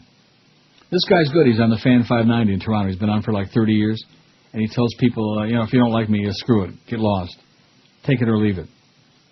Sound familiar? Mm-hmm. I would never go over here, though, because my language is way too, way too extreme. If you think we're censored heavily, oh, boy. It's kind of a goody two-shoes world. Very polite, very boring. 9:21, except, of course, the hockey crowd. Boy, it's almost that time of the year. Anybody ready for some Panthers hockey or what? We love the Panthers. They used to be pretty good. Ba-ba-ba-ba-ba-ba. Nobody cares. So many things in South Florida that nobody cares about, you know? In this world. Oh, there's Ted Lindsay, who just turned 175 years old. Look at that. He's got wrinkles on top of wrinkles, boy. It's enough to make me want to croak. I don't want to live that long that I look like that. You can't see it, so you know what I'm talking about. It's bad. All right. Your wrinkles have their own wrinkles? Damn. How about putting some sprinkles on your wrinkles? 923 on that survey, baby, and the Hispanic male is still only 14.8%. I think the other categories are like goosing up their totals because, the conflict that exists. In fact, when I was at the car dealer yesterday buying my new Pontiac, and the guy there, the black-complected guy, who was the finance, whatever they call it. What do they call it? The finance guy, yeah. And he was asking me about, South Florida, and I said, well, people are angry. He said, what are they angry about? I said, I don't know. They just. What do you got? Yeah, you name it. Oh, wow. Former Veeco Corporation CEO Bill Allen testified in the federal trial of former Alaska House Speaker Peter Cott yesterday that he bribed 3 lawmakers, including the son of Republican Senator Ted Stevens, according to the Washington Post. Oh, no, not another crooked, phony, baloney lying Republican. Former State Senate President Ben Stevens, son of U.S. Senator Ted Stevens, was implicated along with Cott and State Representative Vic Coring. Allen and former Veeco Vice President Rick Smith have already entered guilty pleas or awaiting sentencing. Mr. Stevens has consistently said he's not engaged in any of the illegal activity alleged by Mr. Allen. He denies it, John Wolf, Stevens' attorney, told the ANP. The FBI is also investigating remodeling done to the elder Stevens home in Girdwood. According to at least one contractor, invoices were first sent to Veeco. Ted Stevens has paid all the bills on the home that he received. Cott is accused of turning an $8,000 invoice purportedly for flooring work done on Allen's home, when in fact the money was used to hire his son as re-election campaign manager. Like I said, all the crooks, all the schnooks, all the time. They got your hand deep in your pocket, and it don't even feel good. The biggest names. The best talent. This is Neil Rogers. Sports Radio 560 QAM. The sports leader. Unto 2 hour! Holy frijoles, Presidente Bush. I don't want to be the Attorney General no more. Here's my resignation. This is Softball with Chris Matthews. One of these candidates will be president in 2008, but are they qualified? I'm Chris Matthews. Let's play softball. Hillary Clinton, welcome to softball.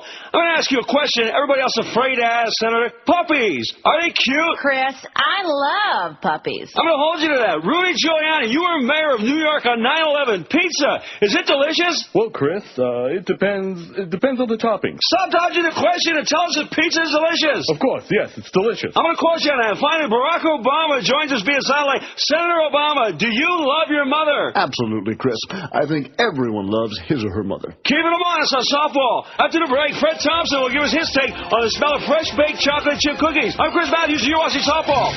Okay, 101 at 560. You know, the Herald should only rot in hell, the Miami Herald. They've got this thing now where you go to their website. I went through this last week. Mm-hmm. And if you registered with the Herald to read this story before September, whatever the hell, and I went through the whole thing, and they emailed me the password and this and that, and, you know, and I put it in there. And then it opened up just fine. And now here's a story. Police make 4 more arrests in the aiding suspected police killer that they shot and killed yesterday. 2 grotesque-looking guys and 2 grotesque-looking women. And I can't get the story. Because now they want me to go through the whole song and the dance again, and I sure as hell don't have written down all this crap. Oh, if you signed up before May 9, 2007, click here to look up your account. Yeah, I've already done all this. Why do I have to do it like every couple of days, okay? So maybe you want to, get this story and fax it to me. Unless you want to read it. No. No what? I don't want to read it. Well, I sure don't have. And even if I did have the time, I'm not going to potski around with this crap. No wonder people don't subscribe to the Herald anymore. Even your damn website's a piece of crap, okay? Garbage. And the password that they sent me was like 75 vowels and 14 letters and 16 numbers and crap like that. I got a good idea. What? Forget about it. What do you mean by that? Read a different story, like the one I just faxed you about the plague. I don't have any story that you just faxed. Well, I mean, I just faxed it. Just this second? Just this, what 5 plague is seconds that? ago. The Joe Bell plague? Our favorite plague, the black sports plague. Radio plague? The black plague. effing bonic plague, yeah. Sounds like a racial thing to me. We have 935 people who have signed in. That's all it is signing in. It's not a vote. It's not. You don't have to put your stinking camp on and come up with an answer, okay? Be counted. So if you want to stand up and be counted, or if you just want to be lethargic and be indifferent and don't give a crap, well, we understand that too. That's most people. Only the really outstanding people get on to NeilRogers.com and stand up and and raise their clenched fist and say like that. We need 1.2 votes a minute to get to 1,000. We have 935. We need 65 votes in 57 minutes. Actually, we're going to have to put the pedal to the metal to do this on a survey, Chris. That's not good. Arizona woman infected with plague known as Black Death. Oh, that doesn't sound really good. I'd stay out of Arizona if I were you. Black Death has descended on the hills of northern Arizona. State health officials report that a woman in Apache County contracted plague after being bitten by a flea that was carrying the bacteria. There has also been an outbreak of the deadly disease among prairie dogs and rodents in Coconino County. Coconino County, whatever that is. The recent appearance of plague activity in 2 northern counties is us concerned. We may see plague in other areas as well. Craig Levy of the State Health Department tells Corporate Cousins at the Arizona Republic, We are beginning another cycle of plague-like activity, he says. 8 of the 48 cases have been reported in Arizona since 1977, resulted in death. In this case, the first since 2000, the patient is being treated with antibiotics and said to be recovering. I know when people hear the word plague, they get scared.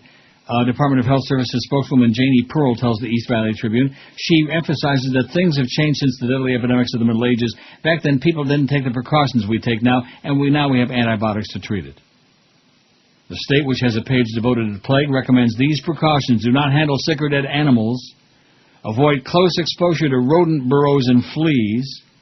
Prevent cats and dogs from roaming. Wandering animals can pick up plague-infected fleas and bring them home. Use appropriate flea control products in cats and dogs, and consult your veterinarian for guidance. Wear protective gloves when skinning rabbits or rodents and when preparing them for cooking. Oh, when you're going to cook those rats, wear protective gloves. Also, game meat should be cooked to 180 degrees or until the juices run clear. Oh, beauty. And in the event a plague-like illness develops within 6 days of a potential exposure, see a physician pronto, tonto. So you're not going to fax me the Herald story about these 4 people they arrested? Oh, I can't get it either. I don't have a can't? Herald account thing. Oh, my God. You know, what's the point of even having a website, you morons? How many times do we have to register on there? How many times do we have to go through the same cockamamie crap? Maybe somebody will fax it into you. Police make 4 arrests. That's the easiest way. Yeah, that would be the easiest way. And then you pass it along to me, like the plague. 941. That survey, Chris. I think 1,000 is within your grasp, but boy, that's pretty shaky. Puts us on really shaky ground. We're going to do it. White men, conservatives, evangelicals, and other pivotal blocs are divided among the Republican Party's leading contenders for president, leaving the race for the 2008 Republican nomination highly fluid, according to the very latest AP Ipsos poll. Rudy Giuliani and Fred Thompson are each attracting significant support from core GOP groups based on the poll conducted this week. Even Senator John McCain of Arizona, whose campaign has been staggered by money problems and staff shakeups, is backed by solid shares of suburban college-educated and Midwestern Republican voters who evidently haven't caught on to the fact that he's a crazy person who never met a war he didn't love. The roughly one-third of Republicans in the poll who said they disapproved of the job President Bush is doing were gravitating around all 3 of these hopefuls. Overall, the survey underscores that no contender has yet to convincingly make the case that he's the candidate for change that so many voters want as the party searches for its identity and a successor to Bush. I like Rudy's stand on the war on terror. I also like his leadership qualities, and I don't just mean 9/11, said August Olivier, 61, a conservative Giuliani backer and returned auto executive from Rochester, Michigan. But he also said he liked Thompson and might change his mind, adding, I'm not against him, we've got time. The poll showed the contest remains a virtual tie between Giuliani, the former New York mayor, at 24%, and Thompson, the bad actor and former senator from Tennessee, at 19%. Not far behind at 15% is McCain, while Massachusetts Governor Mitt Romney's got only 7%. The number showed virtually no change since the AP Ipsos survey in July. Lisa Bodine, 40, a student and homemaker in Sugar Land, Texas, said she's a conservative supporting Thompson because of views on abortion and immigration. She said she doesn't like Giuliani's more moderate immigration stance or his 3 marriages and doesn't like McCain's opposition to the U.S. torturing terrorism suspects. How are you going to get information? They don't play nice. We have to if no one else is, she said. Well, yeah, that's right. We have to torture them and send them to Abu Ghraib. Further highlighting how up for grabs the GOP race is, fully 22% of Republicans didn't back any candidate. And when the handful of GOP voters backing former House Speaker Newt Gingrich of Georgia, who isn't running yet, are distributed to their second choices, they divide evenly about evenly among Giuliani, Thompson, and McCain. In contrast, Senator Hillary Rodham Clinton, Swillery's got a clear across-the-board lead in the Democratic race over Barack Obama, 34 to 20%, roughly the margin she's enjoyed for months, lagging way behind Senator John Edwards of North Carolina with a haircut, 10%, and 12% more said, we don't know. Clinton's lead stretched even more when Democrats supporting Al Gore, who has now said he'll run, are divided among their second choices. Then she's ahead of Obama, 43 to 23%, with Edwards at 13%. Several polls show Romney ahead in New Hampshire and Iowa in a jumbled GOP race in South Carolina. Meanwhile, Clinton leads in New Hampshire and South Carolina, but the 3 top Democrats have been more evenly matched in Iowa. Now, did you fax me that thing or what? Yes. Thank you, Curtis. Who did it? Well, Curtis got it to us, and then I faxed it to you. Oh, thanks, Kurt. Curtis handed it to Chris, who brought it in to me, and then I put it in the fax machine for you. Oh, look at this. Mr. Rogers, you have neglected to include Arabs on your poll. I hope this was only an oversight on your part. Thank you and happy Ramadan, it says.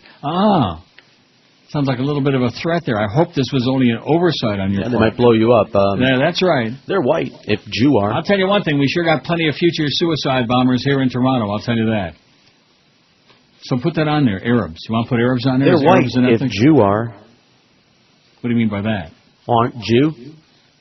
Are you starting that crap again? I'm not starting anything. They're white people. Don't y'all come from there? Arabs. Right, exactly. Right, that's correct. All the Middle Easterners are white, or none of them are. And those Palestinians, let me tell you. What? Tell me what? I don't know. Authorities arrested 4 people Friday for aiding suspected cop killer. The print on this is so tiny. Sean LaBeat, jail records show. Alba Bella, 47, her son Elaine Gonzalez, 24, and Bella's boyfriend, Lazaro Guardiola, 35, have been charged with accessory after the fact for harboring LaBeat. Investigators believe LaBeat ran from his car to their home at 12914 Southwest 208th Street and took refuge until someone else picked him up. They're being held at the Turner Guilford Night Correctional Center and were booked just after 11 o'clock this morning. Authorities say on Thursday, LaBeat, a friend of Gonzalez, killed Date Officer Jose Samojano. And the print on this is just too small to read. LaBeat's girlfriend, what does that say? Something Rangelo. What is the first name? Let me get it. Rango. Has also been charged. Police say she gave detectives a false name for LaBeat, delaying the investigation. And a partridge in a pear tree. Yeah, that thing with the Herald website. When are you people over there at the Herald going to wake up, okay? How many times do we have to register to get your horseball stories on there, okay? How many freaking times? And the sad part of it is, I would have got it off the Sun Sentinel. They don't have it yet. They're still giving us a song and dance about the cop that got killed and about the guy that they killed and the guilty guy, etc. and so on. The nut guy. I mean, what kind of swill is this, huh? Suspect in cop shooting killed in Pines gun battle, and here's a picture. And that's still the headline there in Sun Sentinel on their website. While they've arrested these 4 other people. And there's nothing even on there about that. And the other big headline, O.J. Simpson named suspect in Vegas break-in a casino. That's the Sun Sentinel for you. This is one of the major problems in South Florida, why it remains a Bush League town, is that there's not a real newspaper. There never has been and there never will be. It's a horse and buggy town. I think George ought to open up a newspaper. Pornographic newspaper. I don't believe in them. Get a hold of Al Goldstein. We'll open up a porn. We'll get Screw Magazine. I don't believe in them. Bring that back again. Why not? Paper, man. It's passé. An ought to be. Yeah, but you know something? I agree with you as far as going online to get some crap, but how can you go online to get crap when they won't let you on there? That's an issue with that entity, not the media. With the Miami Herald? Right, exactly. .com, police make 4 arrests. Let me click that again and see what it says. Let's see if the story comes up. No. If you registered with us before May 9, 2007, please click here, look up your account, activate. I already did that just a few days ago. What is wrong with you people? And then you type in your email address, and then they say, oh, we're going to email you this, bada beep, bada boop, bada bop. And like I said, the password is like 75 digits, 462 consonants, and 18 vowels, for Christ's sake. Biggest names. The best talent. You suck at the hero. Sports Radio 560 QAM. The sports leader. Dad's elderly, and he needs the security of a cell phone, but all the fancy features confuse him. He needs Jitterbug, the cell phone for seniors. No cameras or web access, Jitterbug has 4 large buttons and 4 basic functions. Dad can press the blue button to complain about the temperature. I'm cold! Or the yellow button to find out the time. What time is it? The green button's for reminiscing. Look, there's another one of them highfalutin coffee places. Why, I remember when you'd go to a diner and coffee was just a nickel for a bottomless cup, and you could tell if the waitress was a boy or a girl, and they didn't have earrings in their noses, and only sailors had tattoos, and why I remember... Dad! And the red button is for emergencies. Give me that. Hey! Hi, Jitterbug. Could you take Dad back to the home now? Goody! Bill O'Reilly's on soon. What time is it? Jitterbug, for his safety and your sanity. Proving what I've always said, you have to be senile to watch Bill O'Reilly. Not necessarily old, just senile and stupid. It's 118 at QM, or maybe a masochist. We have 962 on our survey. I think we'll make the 1,000 easy, but that's still a pretty embarrassing number. I noticed that you're faxing me. Everybody sent in the story from the Herald. Brandon sent it to me. Right. Emailed it. I only got 3 just during that break. 4 arrested for raiding LaBeat. I mean, there's no point in my reading it again. Renee D'Angelo, 26, is the girlfriend. I couldn't read it on a little teeny tiny print. She's been charged. Police say she gave detectives a false name for LaBeat, delaying the investigation.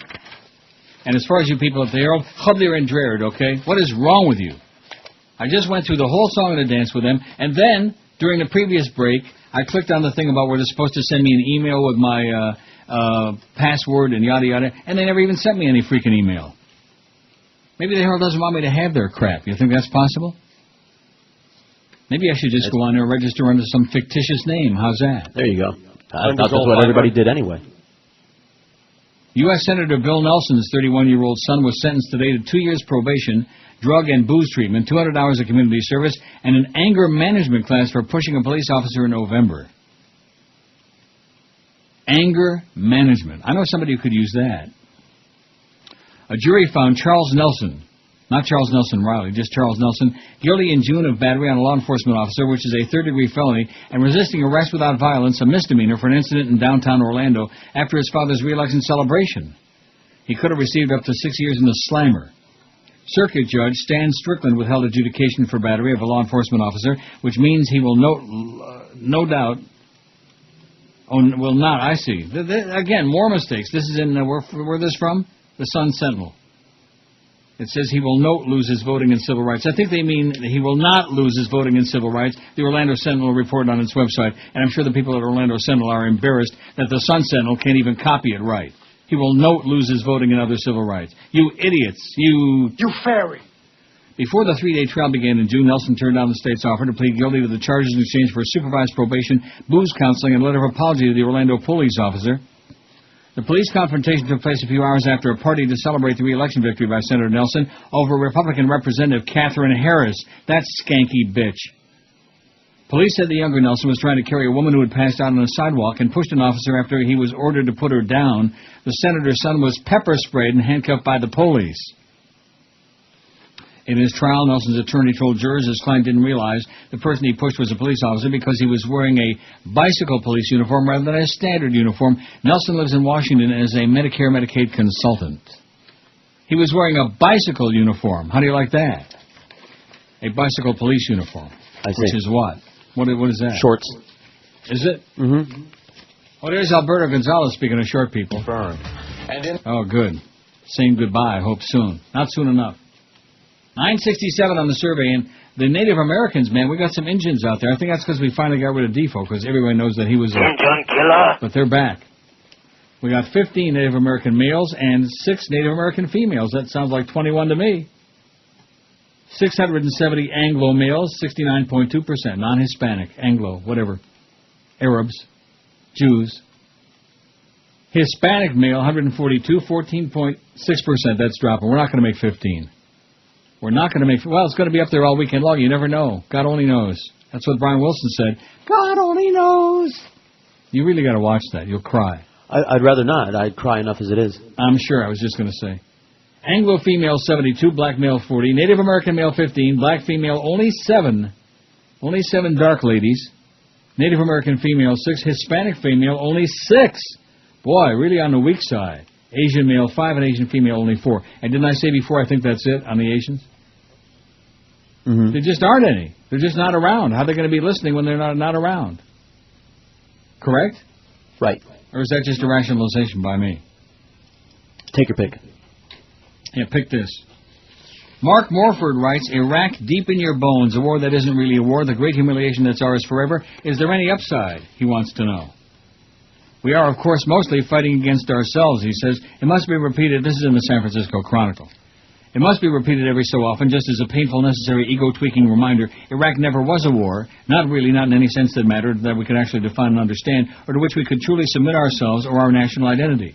It never mattered how many little American flags appeared and how many bloated Chevy Avalanches, how many right-wing radio shows found a new reason to puke, how many furiously blinded uber patriots happily ignored all the harsh words from those naysaying generals, or even the turncoat anti-war Republicans that insisted we're really over there to fight some sort of great Islamic demon no one can actually see or locate or define, but that we must somehow attempt to destroy, even though doing so only seems to make the situation far worse. How do you like my reading of this so far? There was never any coherent, justifiable, heroic cause. Indeed, the truth about Iraq, as evidenced by General Petraeus' muted, bleak testimony before Congress just this week, is much more simple, nefarious, pathetic. Iraq is, was, and forever will be our very own massive strategic blunder, a failed land grab for position and power in a tinderbox region defined by furious instability and corruption and death. It's the great unspoken subtext. Iraq has always been a war between our dueling national identities, a battle over how we're to move and breathe and behave in the new millennium. Are we really this violently paranoid bully, this rogue, preemptive, screw-em-all ideological war machine defined by the dystopian Bush-Cheney-Rumsfeld vision of permanent, ongoing global conflict? Or do we try instead to move forward and reinvent ourselves over and over again as the world's most committed, forceful peacekeeper, ever striving for balance and cooperation and tact, even in the face of hardship and fundamentalist rage, refusing to be taunted and dragged down lest we take the bait and lose our minds and engage in torture and misprision and ultra-violence and become a little better, ideologically speaking, than our daunters? Have we already made our choice? Because the truth is, we are well past the point of salvaging anything noble around us from Bush's massive historic debacle. We have only this brutal reality. Iraq is and forever will be one of the most extraordinary wastes in all of American history. A waste of money, a waste of time, a stunning, almost unspeakable waste of life, a waste of resources and intellectual capital, and a massive waste of national spirit. A waste of energy and hope, and a giant squandering of any goodwill or empathy our former allies might have had for America in its post-9/11 state. Heard it all before? Sure you have. Some scenes remain almost comical in their absurdity. Perhaps you saw that money, those enormous, ridiculous piles of American cash, the photos floating around of American soldiers guarding giant shrink-wrapped pallets of U.S. currency known as cash packs, each reportedly containing about $1.6 million in stacks of $100 bills, all airlifted by the ton straight from the Federal Reserve and set down in the Iraqi sun like rotting fruit. Small mountains of your tax dollars earmarked to buy off various warlords and pay for covert, unauthorized operations all over the Middle East and attempt to buy our way into some sort of impossible forced stability. Right. Or maybe it's the bodies. The sheer waste of American flesh, not merely the thousands of U.S. dead or even the countless tens of thousands of dead Iraqi citizens, but the lesser-known horrors, like the epidemic of brain-damaged U.S. soldiers, thousands of them, so many they're becoming their own category of study in medical textbooks, given how they're beginning to exhibit combinations of trauma doctors have never seen before. What a recruitment poster this is. Come fight in the American military. We're exhausted, overstretched, bewildered, have lowered our entrance barrier to accept D-grade students and former inmates, have almost zero idea what we're actually fighting for, and serve under a commander-in-chief who cares more about trying to shore up his wretched legacy than for the loss of American life. Oh, and by the way, odds are extremely high you'll return home permanently wounded, traumatized, or brain-damaged. How very proud we are. We all know the current reality. We're not safer. We're not better off in any measurable way. We're not stronger or more unified or prouder or more respected or healthier or wealthier or wiser. And we've done exactly zero to stem the flood of radical Islam or the general outpouring of global disgust at what America has become under this president. This is our scar. This is our great American shame. So what do you do with it? Or with the prospect of still more weeks, months, even years of this dull slog of war? Because the fact is, as Petraeus' testimony essentially confirmed, we'll be in Iraq through at least the blessed end of Bush's nightmare term, and likely well beyond, given how entrenched and ensnared our forces have become. Perhaps we can take the long view, the wide view, the spiritual or karmic view, even insofar as the short and linear view has become so stifling and deadly and useless. Maybe this is the only way. Because truly, many in the alternative set, the light workers and the gurus and the healers and the deep teachers, those who think outside the war room and beyond the bland academic platitudes, these people tend to see Iraq, Bushko, and the American right, and all the sanctimonious bleakness surrounding them as the merely likely kinky remnants of passing disease, the last vicious gasp of a dying ideology, the violent struggle of resistance that always erupts before any great cosmic shift. Which is to say, the screeching of the Christian right, the shrill alarmism for cultural conservatives regarding everything from sex and drugs and music to gays and nipples and creationism, the rejection of science, the attacks on women's rights, the abuse of the environment, all the way up to the bleakest and ugliest manifestation of all, a brutal and unwinnable war. Taken as a whole, these can, if you choose, be seen as merely the embers of a hugely failed and yes, nearly extinct worldview. Here is the hesitant optimism, the hint of the tentative suggestion that all is not lost. By many measures, the worst of it is over. There really is light coming, a new awareness, a shift away from the bleakness and the rot and the wallowing in bland violence. Maybe you can feel it, or maybe you really need to be ready to feel it. Either way, it's there. You have to, but the most easy or difficult thing of all, you must look behind the veil, see the two dueling Americas, and make your choice. You made your choice? The biggest names. The best talent. This is Neil Rogers. Sports Radio 560 QAM. The sports leader. Hi there, you bastards.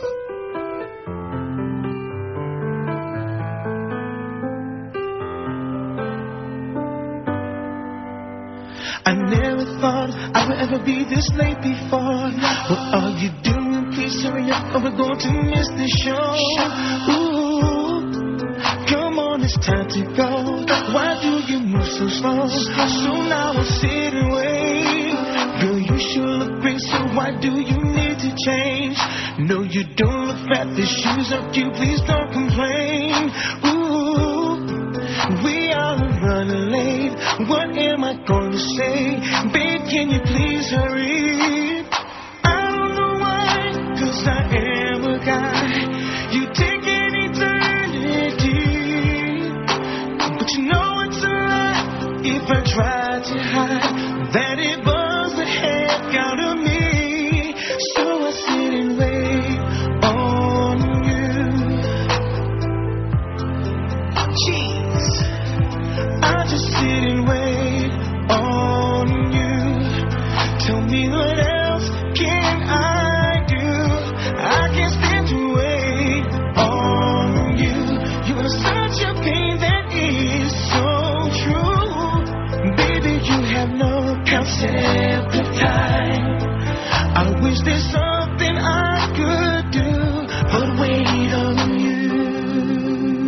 134, 26 till 2 at QAM. On you. On you. Oh, he's still waiting. Anyway, you're going to be very distressed when you hear this. So I found over here to my right, I had written down the password and user ID for the Herald, and I printed it in there, I typed it in, and guess what? It still won't open up. They just don't like you. There is someone evil in charge of the Miami Herald website, and whoever it is deserves a special place in hell. You should only rot, okay? Chobdir and Dreard. I mean, what's that all about? So this weekend, it's lucky that we're going to the weekend because I have plenty of time to potchkey around with that thing, you know? Isn't that pathetic? Oh, speaking of pathetic, guess who I'm seeing all over the TV again? Kevin Trudeau. Oh, really? You know who this guy is? I've Remember heard, him? Yeah. From the fake infomercials, you know? Sure. What the establishment doesn't want you to know. How to lose 100 pounds while sitting there and buying my book. How does this go on? How does this go on? And the FDA and everybody else, they keep trying to throw his ass back in jail, which he's already been there. And they keep putting on these fake books he's writing and all this other garbage here. I told you that one time a couple of years ago. Maybe it's more than that. And I was down there, and I'm in Walgreens, and right by the counter they've got his book. So I thought, well, it's $30, I'll buy it and see, you know, if there's really anything to this quack. And he's a quack. A total jackass quack. Kevin Trudeau. And he's making millions off the gullible public out there, and goes to show you, you know, TV, radio, whatever it is. We want spots. Infomercials, baby. Spelled with a T, like Joel Feinberg spells it. The illiterate Joel Feinberg. The uneducated but very wealthy Joel Feinberg. And like you said, I'm sure he'd rather have the money than a brain. Of course, if he had a brain, he wouldn't have lost all those millions of daddy's money his first, couple of years on the ticket. But nevertheless, he did. And now I guess they think they'll make it back. Now that they had a couple of months, a couple of trends. When's the next trend coming out, by the way? We don't want to see that, do we?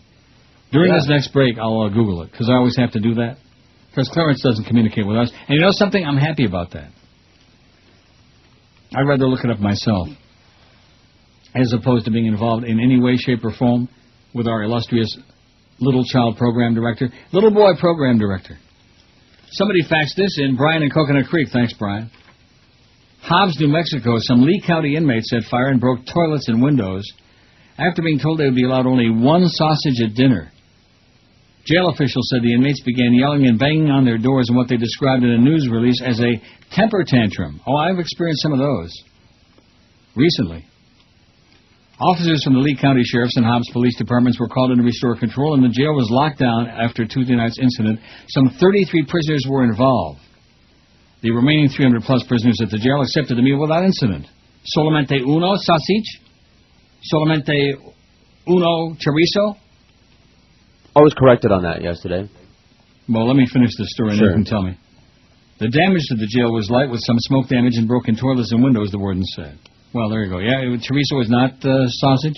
Well, no, chorizo is sausage, but the proper Spanish word is salchicha for all the sausage. Chorizo is specifically that kind of Spanish sausage that's red with a lot of paprika in it. Right. So there. Well, that's what I thought. There you go.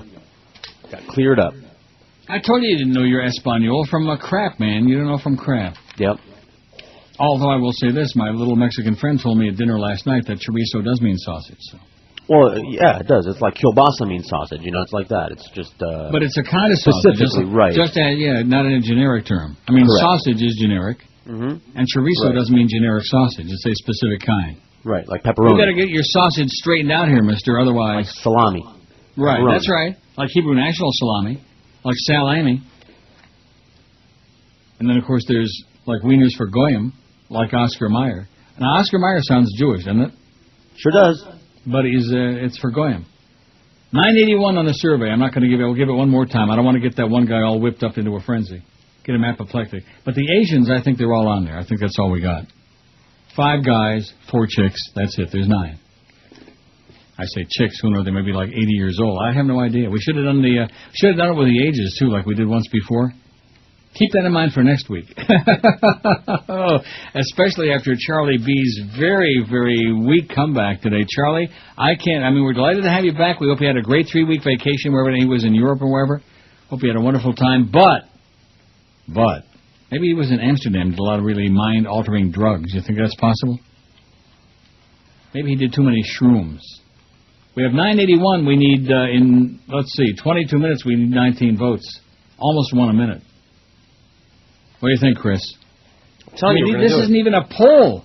This isn't even a freaking poll, for Christ's sakes. This tells us right now how desperate we are. And Jolly Joe, Fat Joe is sitting up there in his office, probably with Clarence sitting on his knee. Oh, ho, ho, ho, we got the Canes and the Dolphins, Clarence. Ho, ho, ho, who could ask for anything more? Biggest names. Aren't we cursed down here, man? This is Neil Cursed. Rogers. Sports Radio 560 QAM. The sports leader. Nicole. Oh, man, just ready to use that everything bad because, the sale about 3x4, and it'll noise, and I ain't got no food, and man, I tell you, man, I'm a little crazy. We said, right, I didn't do nothing with the night, and he said, when they got it, trying to, Bubba said, man, Bubba said, I didn't do nothing. So what I'm telling you like that, you understand, man? Oh, man, so what's up with that, man? I didn't do nothing. I was riding back in the van. I didn't do nothing, man. No white, full, Bronco, so I was going to have the gun in my head, but I didn't do no gun in my head because they know that I finally had the gun in my head. So I was doing, you know what I'm saying? Hey, man, I just do the blood, they came over the bomb in the night, when they were there, the night, drops on the floor, I was just Spain, that boy, little lights going on, the little noise, and the DMA, I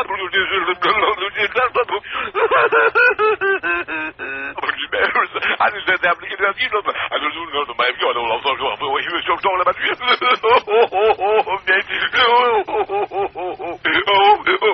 it's my pleasure. I'll bet it is. Okay, so they're going to have a press conference in Vegas any second now.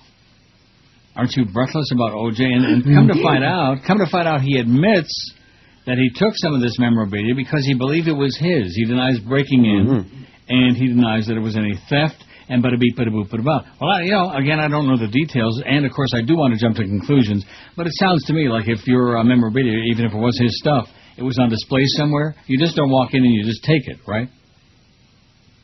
Yeah, that's it. Especially if there's been a break-in at a casino hotel room. I could be wrong about that, but I do want to jump to conclusions. All negative when it comes to him. So they got the microphones up there on the podium, which means sometime in the next 6 or 7 hours, they'll be having a press conference. Don't you love that when they show the podium and there's all the microphones? There's nobody there. And that always means the same thing. Well, just wait, because eventually we'll get to it. We'll get him out here. We'll get all these. Not him, of course. Not O.J. Not the juice. 994 on the survey, Chris. I think you're going to sneak in there with 1,000, but it's not overwhelming, I would say that. That happens in Vegas stays in Vegas, at least not for O.J. Simpson. We're waiting for a police news conference on Simpson's latest brush with the law. Apparently, Las Vegas police have questioned him about a casino break-in. Apparently, there was an alleged theft at the Palace Station Hotel Casino last night that involved sports memorabilia. Police say they didn't arrest Simpson, but their investigation is not finished, and they say they think that Simpson will not be leaving town. Now, according to the Associated Press, O.J. Simpson has talked to them, and they are running on their wires right now that O.J. Simpson has told them that he took memorabilia that belonged to him from a casino hotel, but did not break into that room. Prosecutors haven't decided yet whether they're going to file charges. Once again, we are waiting for a live news conference right there out of Las Vegas, Nevada, our affiliate KTNV. How could it belong to him if it was on display at some kind of a memorabilia exhibit? You know what I'm saying? You follow what I'm saying? You get it? You know, it had his name on it. He touched it once. He was touch this. On second thought, don't. Thanks. That wasn't going to happen. Oh, jeez. Yeah. Former consultant for ABC News, Alexis DeBott, is under fire for publishing an array of allegedly faked interviews with U.S. and world leaders under his byline in a French magazine. What did I tell you about those frogs, huh? Parlez-vous chimpanzee? ABC's blog, The Blotter, reports that spokespeople for the subjects of the fabricated interview pieces, which include House Speaker Nancy Pelosi, former Federal Reserve Chairman Alan Greenspan, New York Mayor Michael Bloomberg, Microsoft founder Bill Gates, and former UN Secretary General Kofi Annan, all say the sit-downs never happened. Never happened. Earlier in the Washington Post, Howard Kurtz reported that DeBott, who worked for ABC till the past June, has admitted signing off on a fake interview with Democratic presidential candidate Barack Obama, which appeared in the summer 2007 edition of the same magazine. Today, spokespeople for Pelosi, Bloomberg, Gates, Greenspan, and Annan told the blotter on ABCNews.com that interviews of them under DeBatt's name in the magazine also never took place. In fact, Stefan Dujarric, the Deputy Communication Director for UN Secretary General, said he called the fabricated interview to the attention of the editor of the magazine, Patrick Wadsman, in June 2005. Despite that, Ross writes, DeBatt continued for the next 2 years to be cited as the author of interviews with a range of prominent U.S. public officials, and of course, he never interviewed any of them. Sounds ersatz. Oh, here you go. What is Spanish chorizo? Somebody faxed this in. Thank you so much. Who faxed this in? Somebody? Somebody. Some chorizo specialist. Some expert. Somebody who probably knows their chorizo. Chorizo is a pork sausage that has many different varieties and is eaten all over Spain. And I love it, by the way. It's good stuff. It is great. I could just eat pounds of it. Most chorizo that you buy in stores has been cured, but fresh chorizo, which is softer, is also available. Chorizo is made by chopping or grinding the pork and marinating it in spices. Spanish paprika, sweet or spicy, is the spice which gives chorizo its characteristic flavor and distinguishes it from other sausages. The casing of the chorizo is usually made from pork if made at home. Chorizo may be sliced, eaten alone, or with crusty French-style bread, or can be fried. It's very common to use an ingredient in other dishes, such as stews and soups. Here in the USA, many people are familiar with the Mexican or Caribbean chorizo, both of which are very different from the Spanish sausage, both in taste and appearance. Well, what's the difference? Well, we got 1,001 tallies on there, Chris. 1,001 bodies. Big deal. Now, what's the difference? Well, somebody's going to have to fax one of these in for the Mexican chorizo so we can know what the difference is. Oh. I should be able to find out about that. Yeah, ask him. During the late fall and winter, many families travel from big cities to the towns from which they originate and get together for the matanza, or slaughter of the pigs. If they haven't raised pigs themselves, they'll buy a pig from a local farmer and slaughter it. Oh, boy. The whole family usually gets into the act, from the young children to the grandparents. They spend the weekend butchering, cooking, and stuffing sausages, with the women doing most of the work in the kitchen in huge vats or tubs, because a grown pig can weigh hundreds of pounds and produces a lot of meat. It's not all work and no play. The bota, sheepskin bag for carrying wine, or parron, glass wine carafe with long spout, is passed around. The neighbors and extended family gather to taste the latest vintage from Uncle Jose's cellar, or Grandpa's aged batch of herb liquor. Once the chorizo has been stuffed into casings, the family usually divides up the sausage and it's hung out to dry and cure. Hung out to dry. Kind of like us here at QAM. Hung out to dry. I'm still waiting for this press conference to start, and of course I'd be ashamed to put it on, because then we'd have to interrupt it. And nobody wants OJ interrupt us, do they? But it's not going to happen in time. Isn't that a shame? No. Well, we get to see Alberto VO5 Gonzalez there, the midget outgoing Attorney General. Crook, liar, compulsive liar. 1,003 vote tallies. See, I'm tempted to say votes. I keep its old habits again. Bad habit. Our ethnic survey today, 1,003. That means we got 1,003 listeners. We used to have like 103 listeners. Now we got 1,003. Well, it's just pretty much the same numbers, only shifted around a little bit, wouldn't you say? All right. And you know what I forgot to do is look up that thing on Arbitron. If you wanted to whistle, it's not that important, is it? No, it's a trend still. Yeah, One second more? trend of the summer book. Aye. It would be July, August, Septiembre. Or no, June, July, August. And we'll Okay. see if Joel is going to still be talking a big tune there, when the next trend comes out. Probably is. I don't know. I have no idea. I mean, based on what I'm seeing and sealing and feeling and squealing here, we're just, hung out to dry like the chorizo. Don't you feel like a chorizo sausage? I do. That sounds great. I love it. Which of these are you? The ethnic survey, which we do every now and then when we feel like it. Anglo, male, non-Hispanic, 69.3%, 696. Overwhelming, which includes, of course, Arabs and Jews and Scandinavians and stuff like that. And also people from India, I guess, huh? No, they wouldn't say. No, they would say Asian, right? Let's ask them. Hispanic male, 146, 14.5%. That dropped. That's disappointing to me. I have no idea why, but, you hope for the best. You go on the air, you open your mouth, you make sounds with your mouth, and you hope for the best. That's the way we do it here at QAM. That's what Clarence says. Just, fill up 4 hours and get out of my face. Black male, 43. Native American male, 15. Native American female, 7. That kind of moved up the ladder there. We got 22 Indians. Black female, 7. Hispanic female, 7. That seems to be the popular number. Asian female, 5, and Asian male, 5. Well, we got one more Asian female. And George wants pictures. Please. So that's it out of 1,004 listeners we got out there, which is, not the end of the world, but I would say the next closest best thing to it. The biggest Not names. thrilling. The best talent. This is Neil Rogers. Sports Radio 560 QAM. The sports leader. Because I heard if your car gets in a wreck, you can put a poultice on your solstice. It stinks in Miami town at 560 WQAM.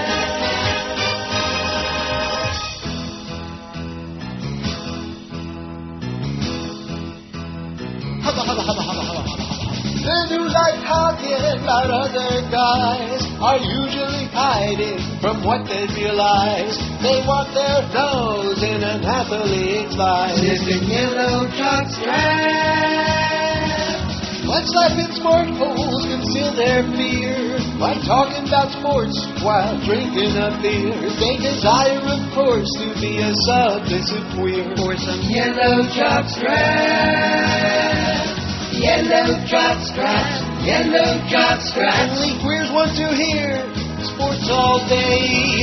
Yellow jock straps, yellow jock straps. The management here is undeniably gay. Anyone who wants to hear just sports all stinking day is dreaming about a locker room, golden shower spray. Yellow jock straps. Hey, how about those Dolphins? What a game they played. And somebody's kid with the Hurricanes. You talk about it all the time, makes you a faggot, I'm afraid. You like yellow jock straps. Churning and burning out morning shows. No interest in learning about radio. Just a sausage party for a few sporthole homos who like yellow jock straps. Yellow jock straps, yellow jock straps. Sport holes STs who are and out. Yellow jock straps, yellow jock straps. They're on your mind to be in your mouth. Sports, sports, sports, sports, sports, sports, sports, sports, sports, sports, sports, sports, sports. Sports all day makes you gay. Sports all day makes you gay. Sports all day makes you gay. Bye, bye, bye! The biggest names, the best talent. And your home for Miami Dolphins football. Sports Radio 560 WQAM. Miami, Fort Lauderdale.